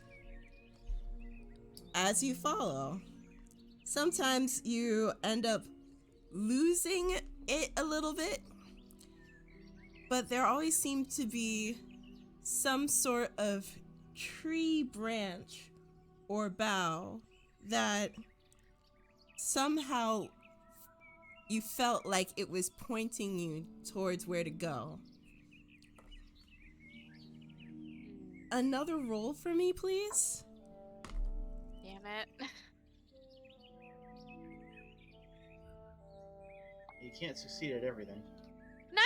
19! Oh. Well, very corrected. As you follow this weird glowy blue thing, you can see the aura around it kind of begin to throb. And as it gets to what you recognize as the mouth of an insect cave, you can feel that strange feeling of sanctuary get stronger within you. I'm gonna turn to talk to the glowy thing. Just to be like, why did you bring me here? You want me to go in there? The voice you hear is not something that you hear with your ears, but you can still perceive it clearly as it says, "Yes, I want you to go in there. Why won't you go in here?" See a pure look of shock, like, wait, it answered me? Sienna's just gonna sit there, one hand on hip, start scratching her head.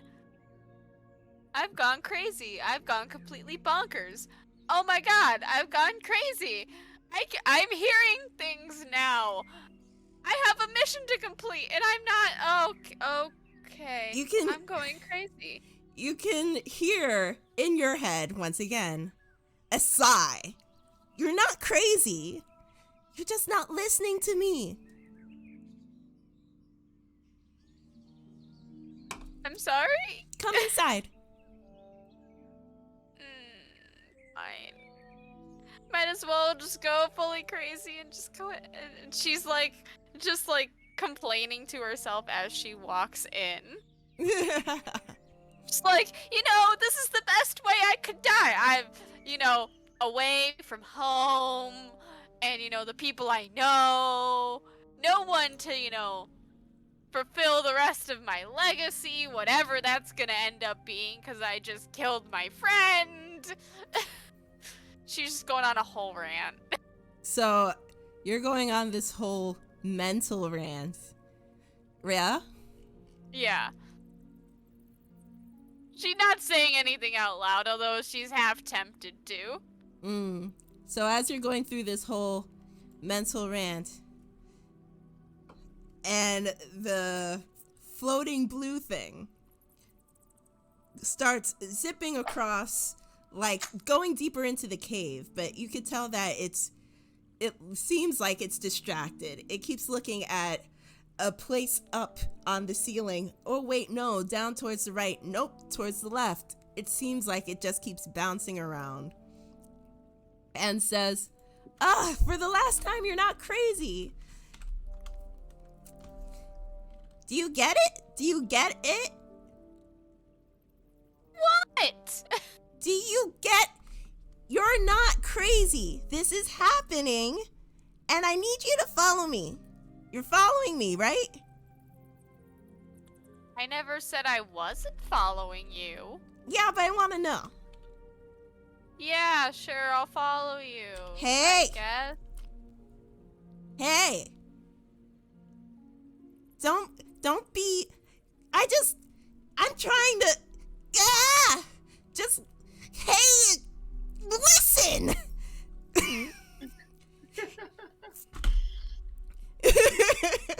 Tim, thank you, but also I hate you. I mean... Hey, listen! I was... Yvonne did it at the same time. Yeah. Yeah. I'm dealing with literal Navi.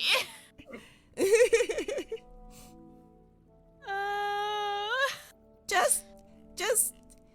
It'll make sense. I promise. It'll make sense. Okay? Okay, weird little glowy thing.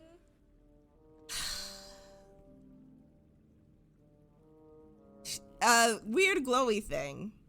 That's the name now. It's canon, it's official, copyrighted. Wait for the motorcycle.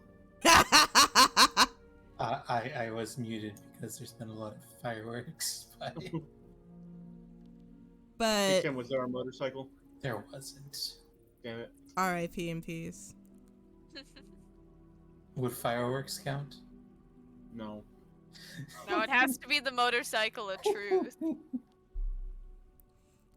I'm not that there are fireworks either, but yeah, I think they died down. So, as you go deeper into this cave, you start to see glowing near the top. Wow, that came out smaller than I expected it. You see glowing near the top of this cave. Ooh. It seems like it's embedded with something like... Was that the motorcycle? Jesus. Yeah. Yeah, that was the motorcycle that she... It seems to be something like crystals. No, maybe more weird glowy things, like this weird creature that's telling you to do things. Why are you here again? Things are starting to get a little confusing. Make 2 more rolls for me, either Arcana or Religion. All right. First roll.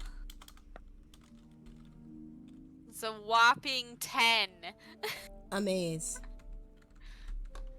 'Cause I have a +2. Second roll.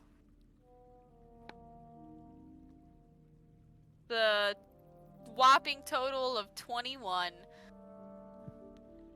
Well, 10 to 21, that's pretty crazy. Yep. My dice aren't temperamental at all. Not at all. I don't understand your luck, but that's not the point. No one understands it. So, you go into the cave. It goes farther than you would have expected, because from the outside structure, it seems like it would have ended a long time before. But you continue on. You can almost feel like you remember something like this being told to you. Some sort of experience like this for the spirits to test you or to talk to you. You're not sure. You can't quite remember. This place seems like it's almost dreamlike. Almost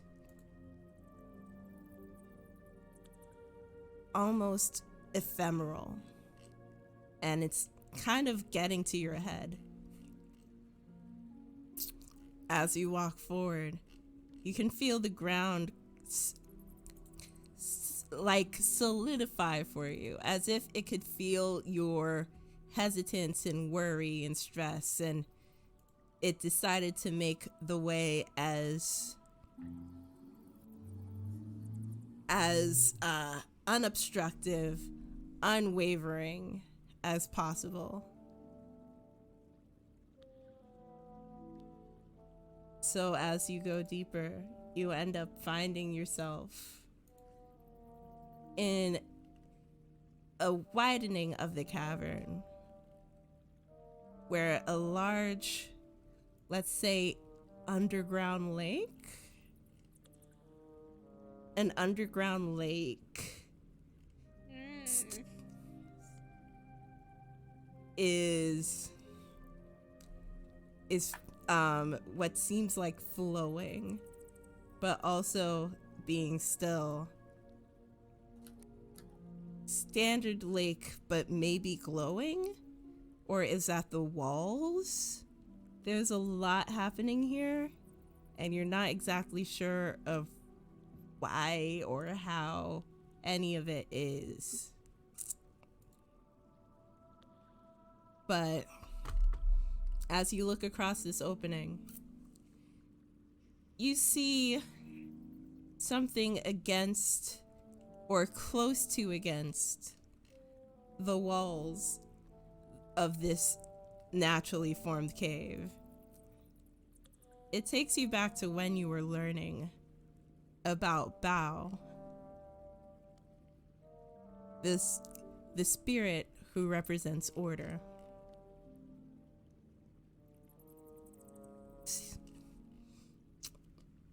However, nothing about this seemed orderly or even logical. So it leaves you a little confused, taken aback. Sienna's gonna whisper out loud, "Am I dead?" No, you're not dead.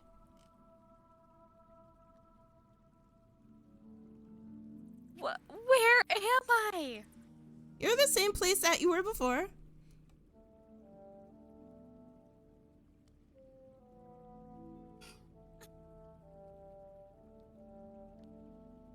Okay. She's so confused. Okay. So you're here. We're here. I need you to pray. Okay? Why? Just do it.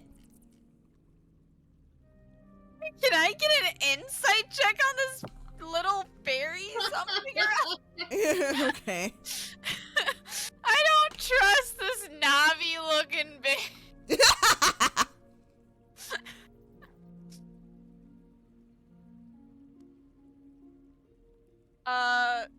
That is a 24 total, because I have a +5.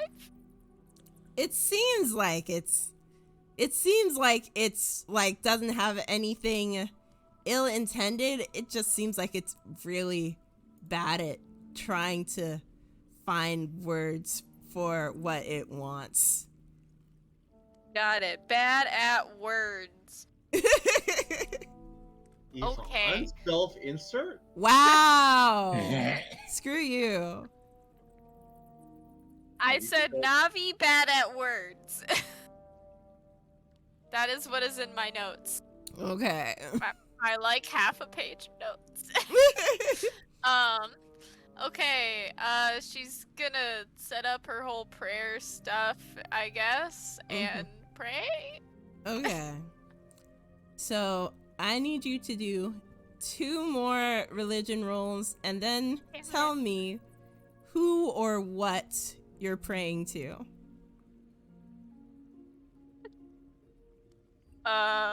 Okay, let me pull out some new dice and see how my luck fares with those, I guess.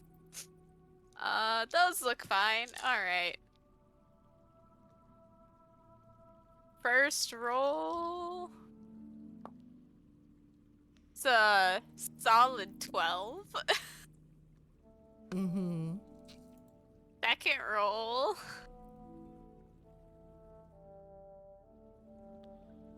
This is 18.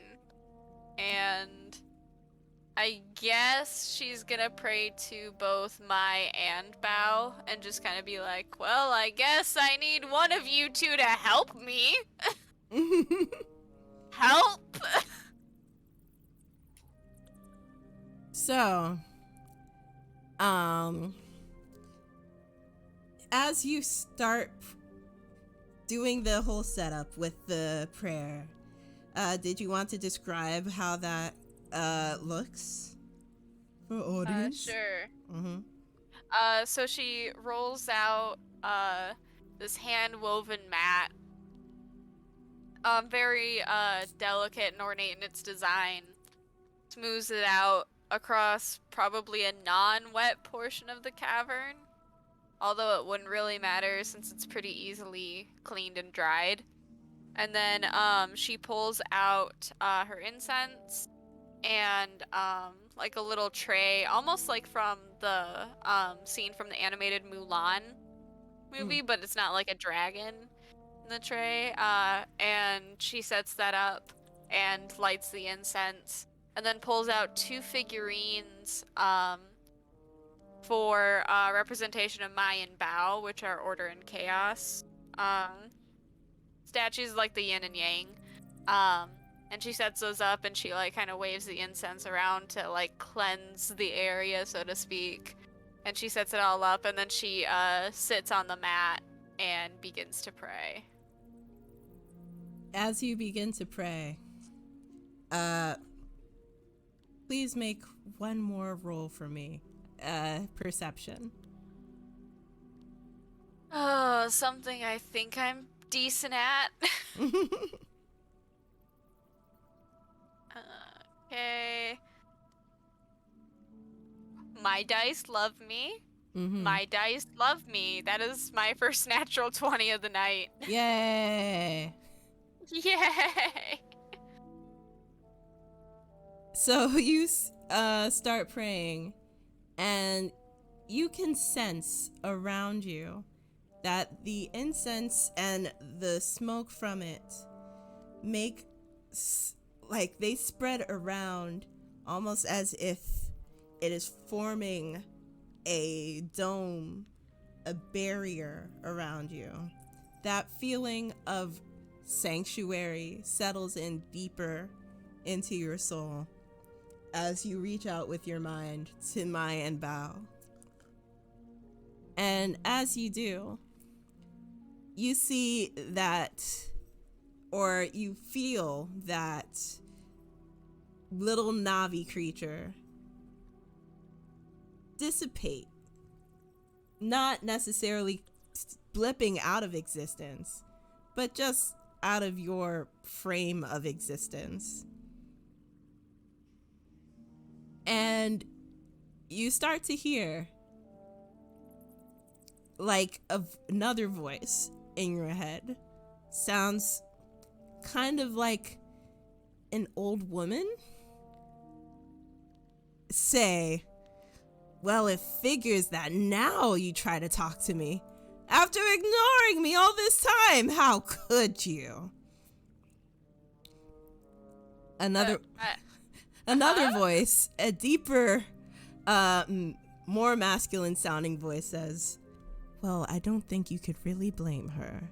Look at her past. Look at everything that she's been through. Don't be so harsh."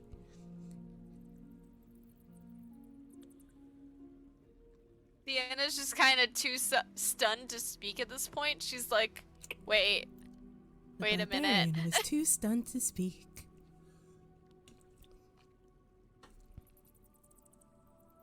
Kind of like, is like, talk to you? "Yes, what do you think you're doing right now?" says the old lady voice. I didn't know I was ignoring you in the first place! Yes, you did. Yes, you did, and you know it. Every time you pray to him, but not me. Every time that you try to do something cool with your powers or whatever, you go to him and not me. You hear a glower, kind of like a glower and a sigh come from the other voice. And he says,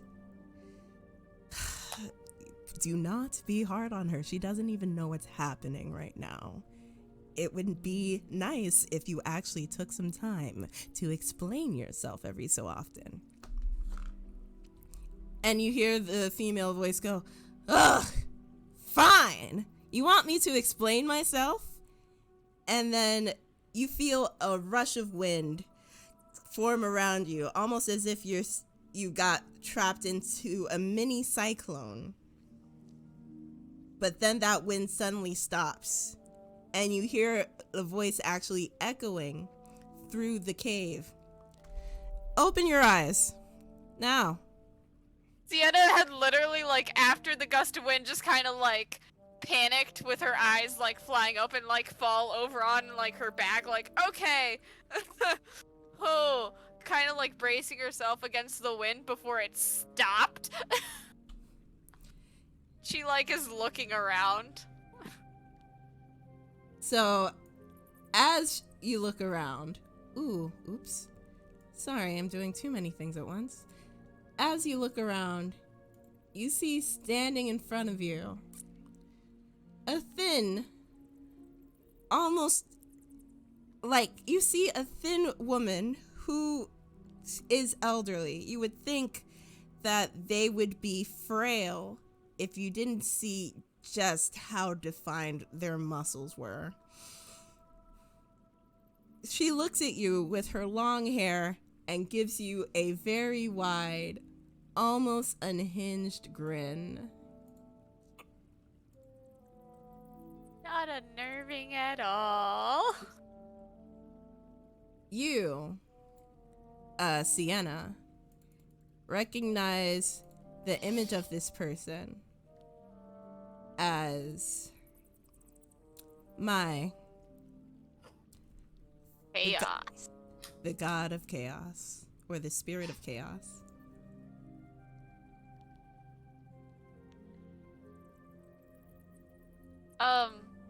Hi. Oh, hello, person who doesn't acknowledge my existence. You exist?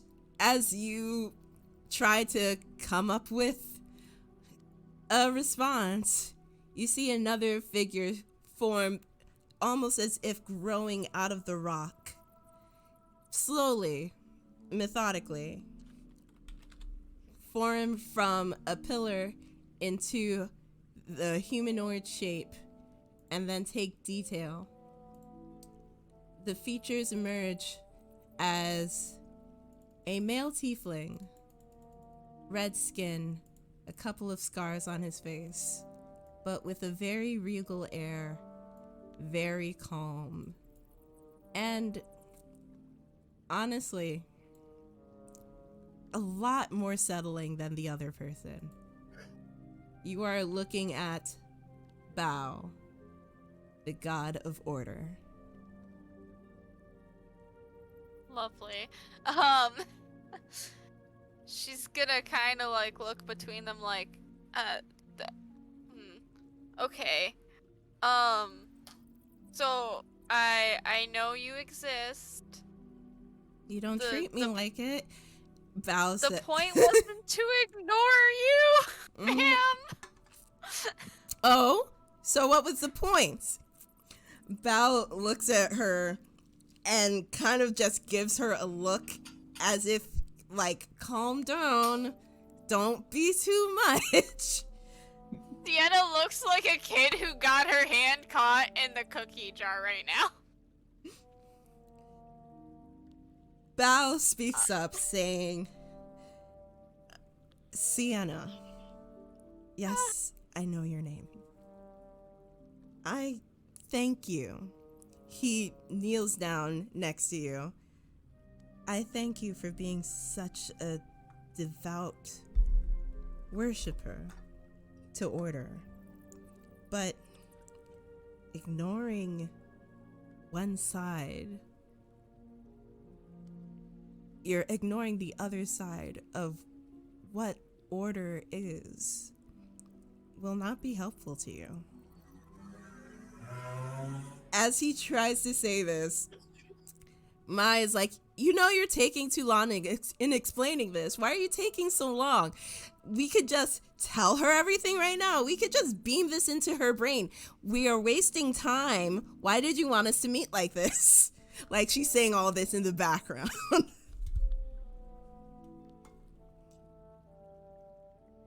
Sienna's just kind of snickering at the whole impatient god like vibe she's getting, and she's like, so the point wasn't to ignore you and think that you didn't exist. I know you exist. The point was to not cause too much chaos for my fellow friends. Oh, you did a great job of that, she says. And Bao turns and says, May, stop!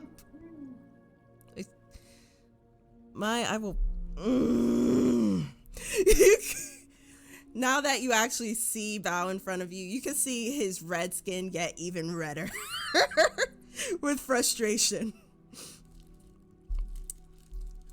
I swear. I mean, the point wasn't to let a gasket blow. I mean, to be fair, Jason kind of did that himself. He kind of asked for it. Did he? He said all of those things, Did he? and I got upset, and then they wanted to talk, and I just couldn't. And to be fair, I didn't know I could transform into that!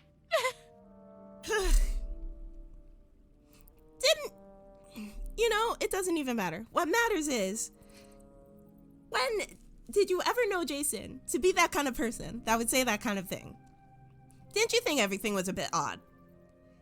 To be honest, I couldn't have cared less. Obviously. And this is why you're all out of balance, because you're just going to him and ignoring me. And so, of course, things are going to break. Sienna, little burb girl. Like, what are you doing? The gods legitimately called her a burb. This one god called her a burb. Yep. Bao is also called her little.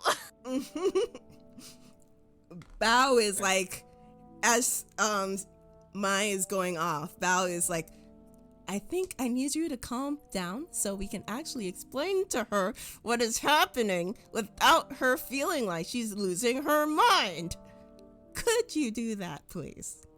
Just for this one time. Please.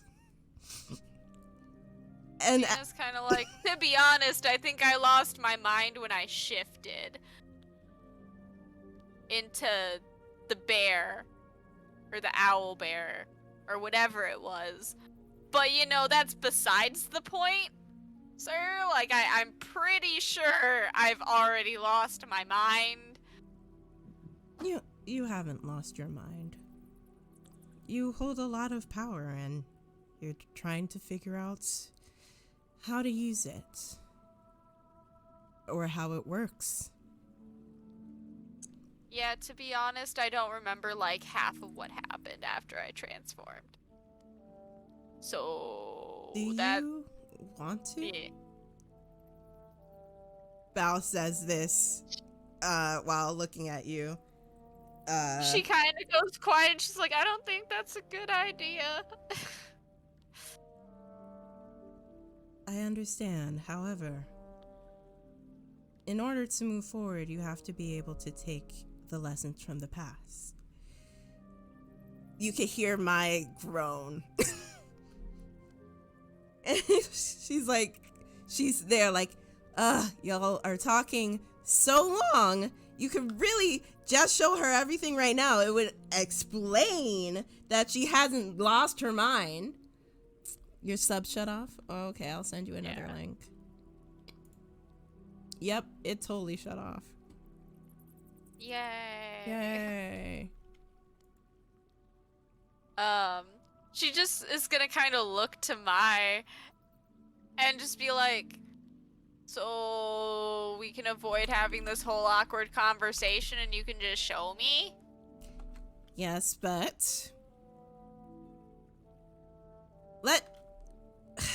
okay, so Bao said, oh, this would be a lot easier for Sienna if we showed up to her and actually had a conversation instead of me just beaming all the information into your head, even though it would make a lot more sense and be a lot faster if we just crammed your brain with the information and said, hey, here you go. You weren't actually crazy. You were being manipulated. And I think that's a great idea. But Bao here is just like, no, we have to ease her in. We have to make sure that she doesn't freak out and etc., etc., etc. You see, we should all just listen to me all the time. I mean, you have points. You have good points. I just don't know if I want to listen to the whole shockwave of information, but at this point, just rip off the Band-Aid and give it to me, because I don't think anything could be worse.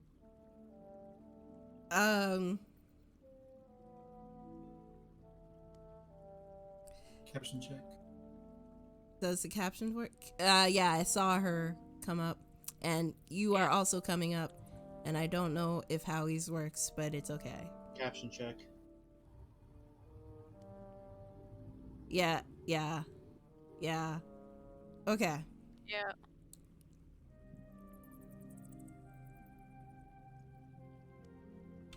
So,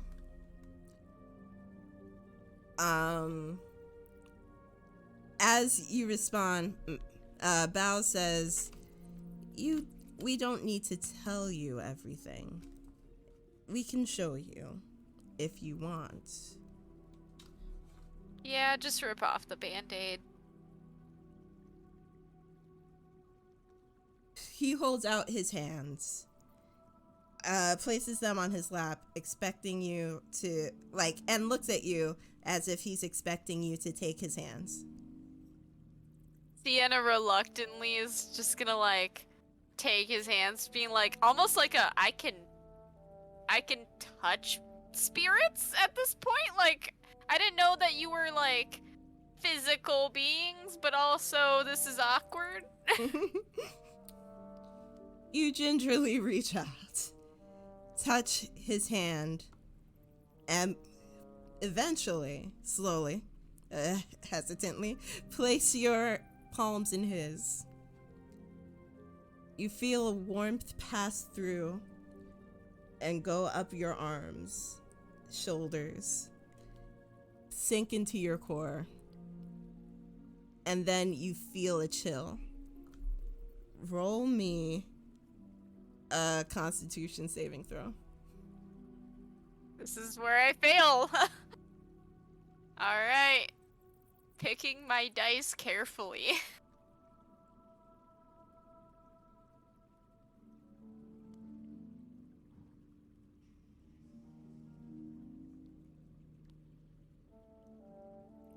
What's my modifier? It's a smooth 5. Oof. Oof. So, that warmth drastically turns into a chill as you are transported back to the night before. Not as yourself, but as some sort of bystander, looking at you and your actions from across the way. You can see, all at the same time, you in the barn sharpening your tools. The rest of the crew actively doing their own thing. Jason was catching up with the kids, joined by Meru, who was entertaining the children. Teldian and Ziana were off doing their own thing. And you could see they were nowhere close to where you remembered them last night. But also, you see a glimpse in your mind of a masculine figure shrouded in the shadows some distance away, casting a spell of some sort. You can see the hand movements. It reminds you of what Meru does. And he mutters things. You can tell by some of the words, it was the same things that you heard Aurelista telling you.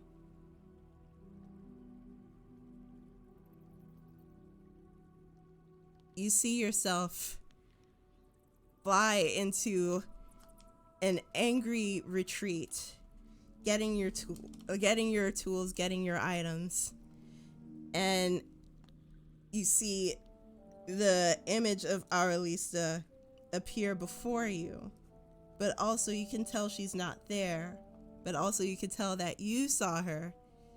It's a very disorienting feeling. And you fly into a rage, the party's reaction, how Jason ran from the other side of the house to try and talk you down, and the eventual fight and Jason's fall as you go back to your normal form and then run into the woods. The coldness in your chest is starting to get painful the further this goes on, and you can feel the shock go through what feels like your muscles, your very veins. You take 2 points of frost damage as you snap out of the vision. She's gonna reel her hands back as she hisses in a little bit of pain, because the chill. I'm sorry. Of course, there's some complications physically interacting with someone of a different plane. Especially this drastically. Sharing memories is not the easiest thing. I hope you forgive me. It's fine. I've been through worse. You've been through a lot.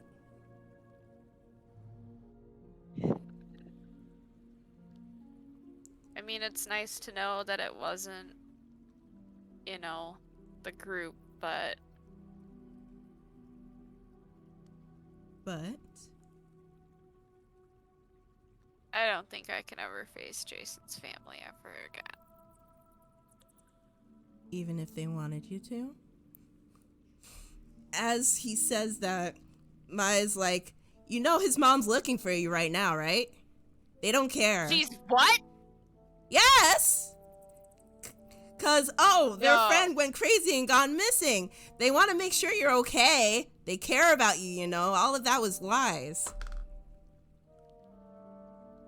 She's gonna kind of narrow her eyes at Mai a little bit and be like,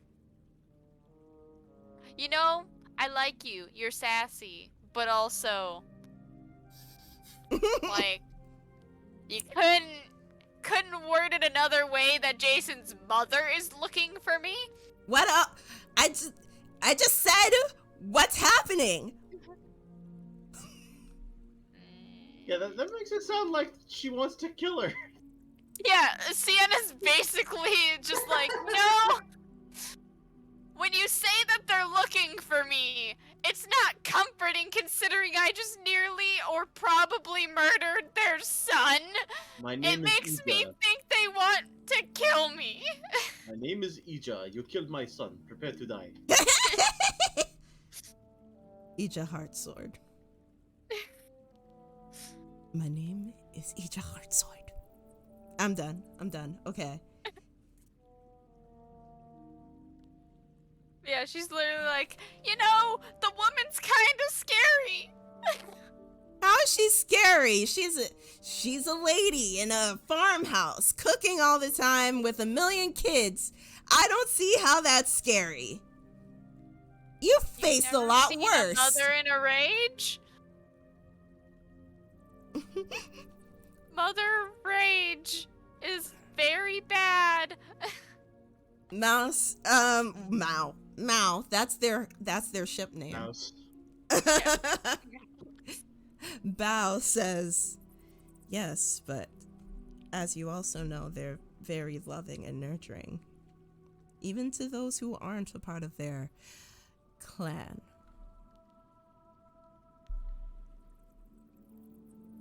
Yeah, I still don't think I can face her. Why? I just hurt her son to the point of possible death. But he's not dead.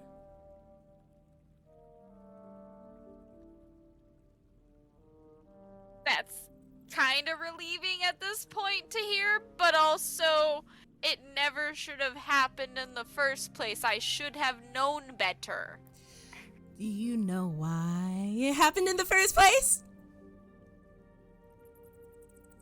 No, don't tell me, Mai. I think I got that one.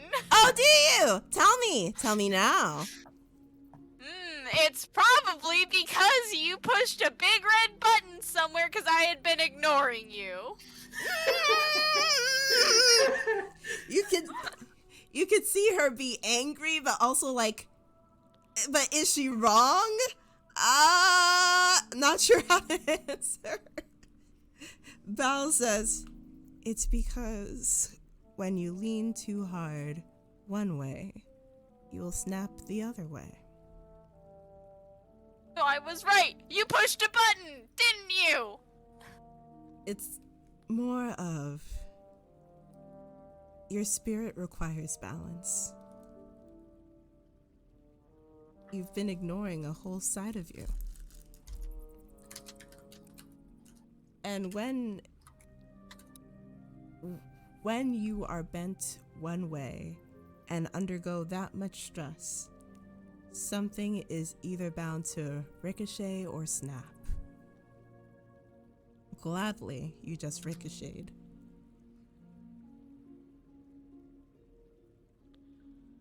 She kind of sighs and she's like, I don't want to cause chaos for the group. They've already been through enough, especially with Lady L. The whole forest fire situation and everything wasn't that great. it wasn't. But sometimes you have to face the not great parts with let's say, with a healthy understanding of the two ways things can go. If you decide things need to be approached with a sense of decorum, a sense of order, a sense of calmness, you may do so. But sometimes, even though I may not act like it towards her, Mai is very useful, very helpful, and very needed. Mai, comes out of her hesitant, with a bit of a smile. She's like, I knew you liked me. I knew it.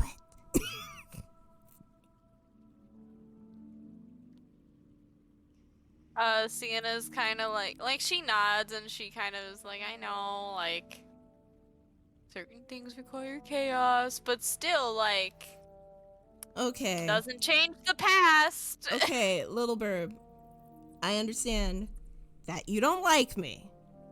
And I get it. I can be abrasive. Sometimes I act before I think, as he's told me several hundred years. But I'm not trying to make your life a living hell. Okay? There are things that having a bit of my perspective would help you. Like, if honestly, I feel like you would have been able to see a little clearer that what was happening with your friends last night when you were getting deceived with the illusions, that couldn't have been them. So the answer would have been chaos. It wasn't the orderly thing for them to do. Something's been thrown into the turning cogs. Having a perspective of chaos helps you maintain order, and sometimes having order means having chaos too.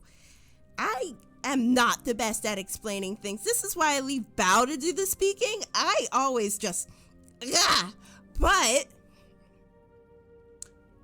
I am not trying to sabotage your life. Okay, little Burb? Okay. I'm sorry that you feel like I've been sabotaging your life. Not my entire life, just, small portion of it here and there. And besides, there's only so much that I can control. I know I'm like this spirit of chaos or whatever, but like, I only have so much that I can do in a day. So much that I can look at in a day. I had to get a whole briefing about what's been going on with you. And Bao says, that's partially because you don't pay attention. Sienna's like, ooh. I told you, you talk for too long. Sienna kind of half whispers, knowing that both of them will hear, okay, but could you stop acting like a married couple for 2 seconds? They both stop and they're like, what? Bao blushes a deeper red, if that's even possible. And Mai is like, me marry that squirt? Are you kidding me? He's 250 years younger than me. That's wrong. I've seen canon anime ships that were built on less.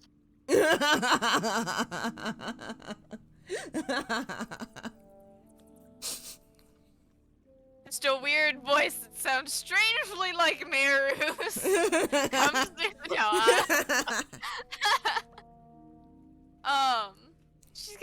Sienna just kind of is like, okay, whatever. Just saying. But even though that analysis is not the most accurate, there is a point to it. A married couple can be considered two halves of a whole, yes? Yes, each one is its own entity, but together they create this new thing. Just like me and Mai create this new sense of balance that keeps the universe, or at least Brow, going. Otherwise, it would fall too much into chaos or too much into rigidity, as much as I hate to admit it. I worry that's happening to you, Sienna.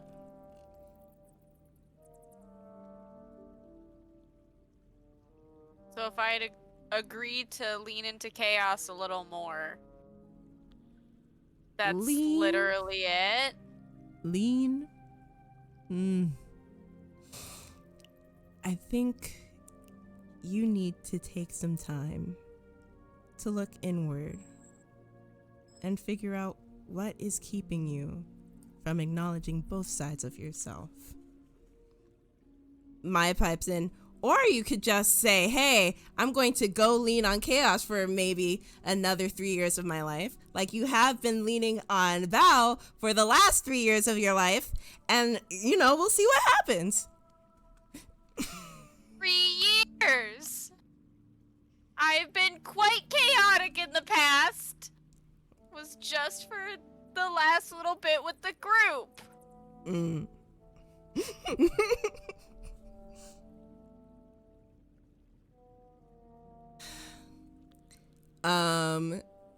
So as this is happening, you start to hear echoing through the cave gentle footsteps.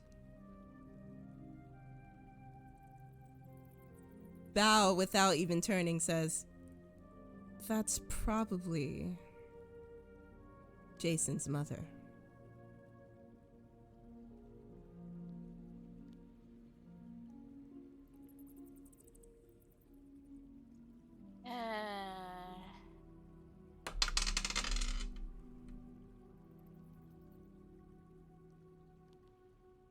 Sienna is not looking forward to this. Do you want to have more time to yourself? A little bit. Maya says, the group's gonna leave you. I mean, we all kind of have a mission to get to at one point. Yes. And that's why you should just go with them, because you still have to go. I will. I just kind of want a little moment of peace and quiet before I have to face anyone from Jason's family.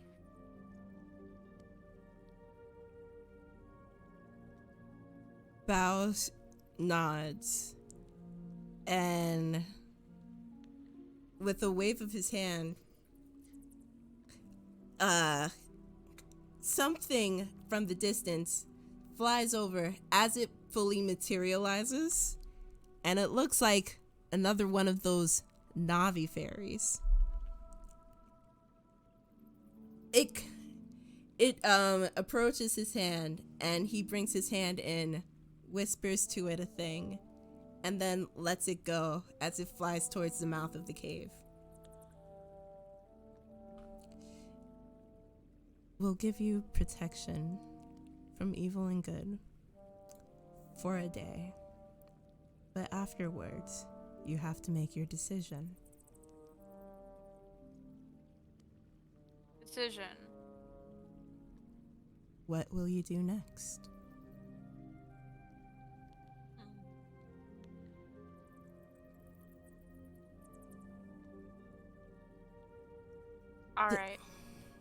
this place is special in this world.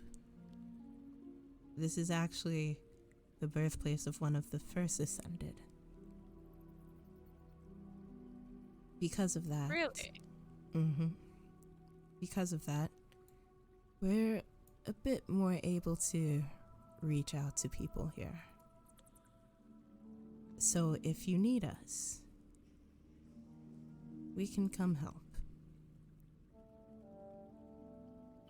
He looks at Mai, and Mai gives a vigorous nod.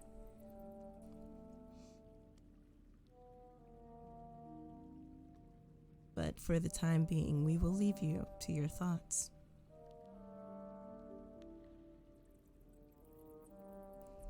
Just remember, even a tree bends with the wind.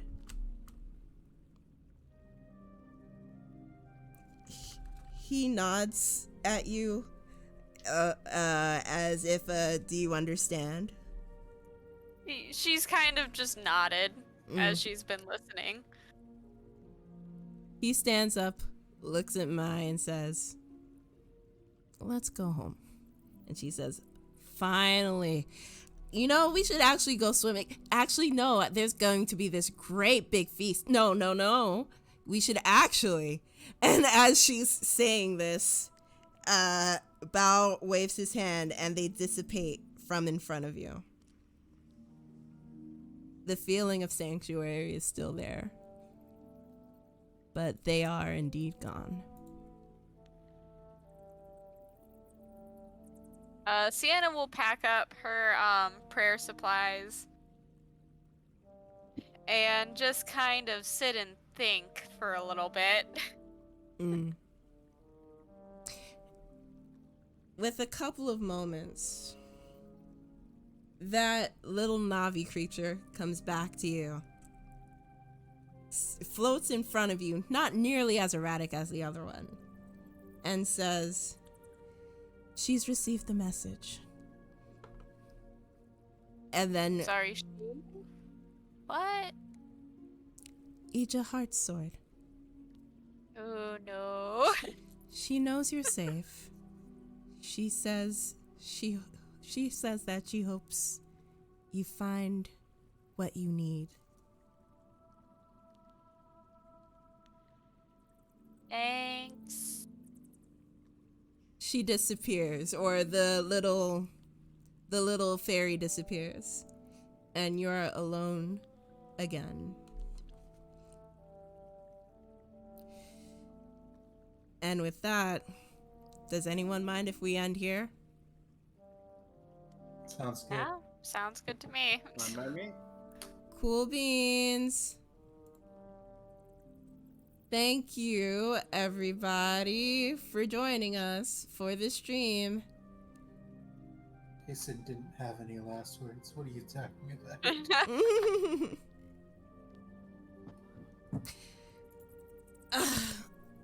So, yes, thank you for joining us for this stream. It's been a long time coming. It feels like it's been a long time coming. We'll be back on, I'm pulling up a calendar, the 23rd of July. Good Lord, the year's almost over. This is fine. Yeah, we're pretty far into the year. Yeah. So we'll be back on the 23rd of July. Please check out the people who are with us. Sienna, who is played by Emily, aka M-Bear. We have Meru, who's played by Howie, aka Blue Game Plus.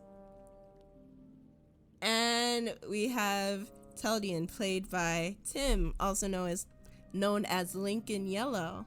We also have the people who cannot be with us, KrimzonKnight Gaming, who has been in the chat, and Melodor219, who is not feeling well. If you want to get their information, type in !the party,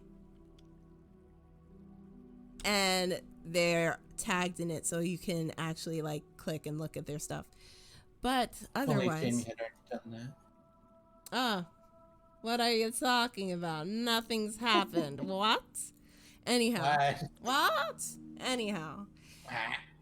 So we, the D&D group, will be back on July 23rd. I would be around tomorrow, but I'm skipping because it's been a heck of a week.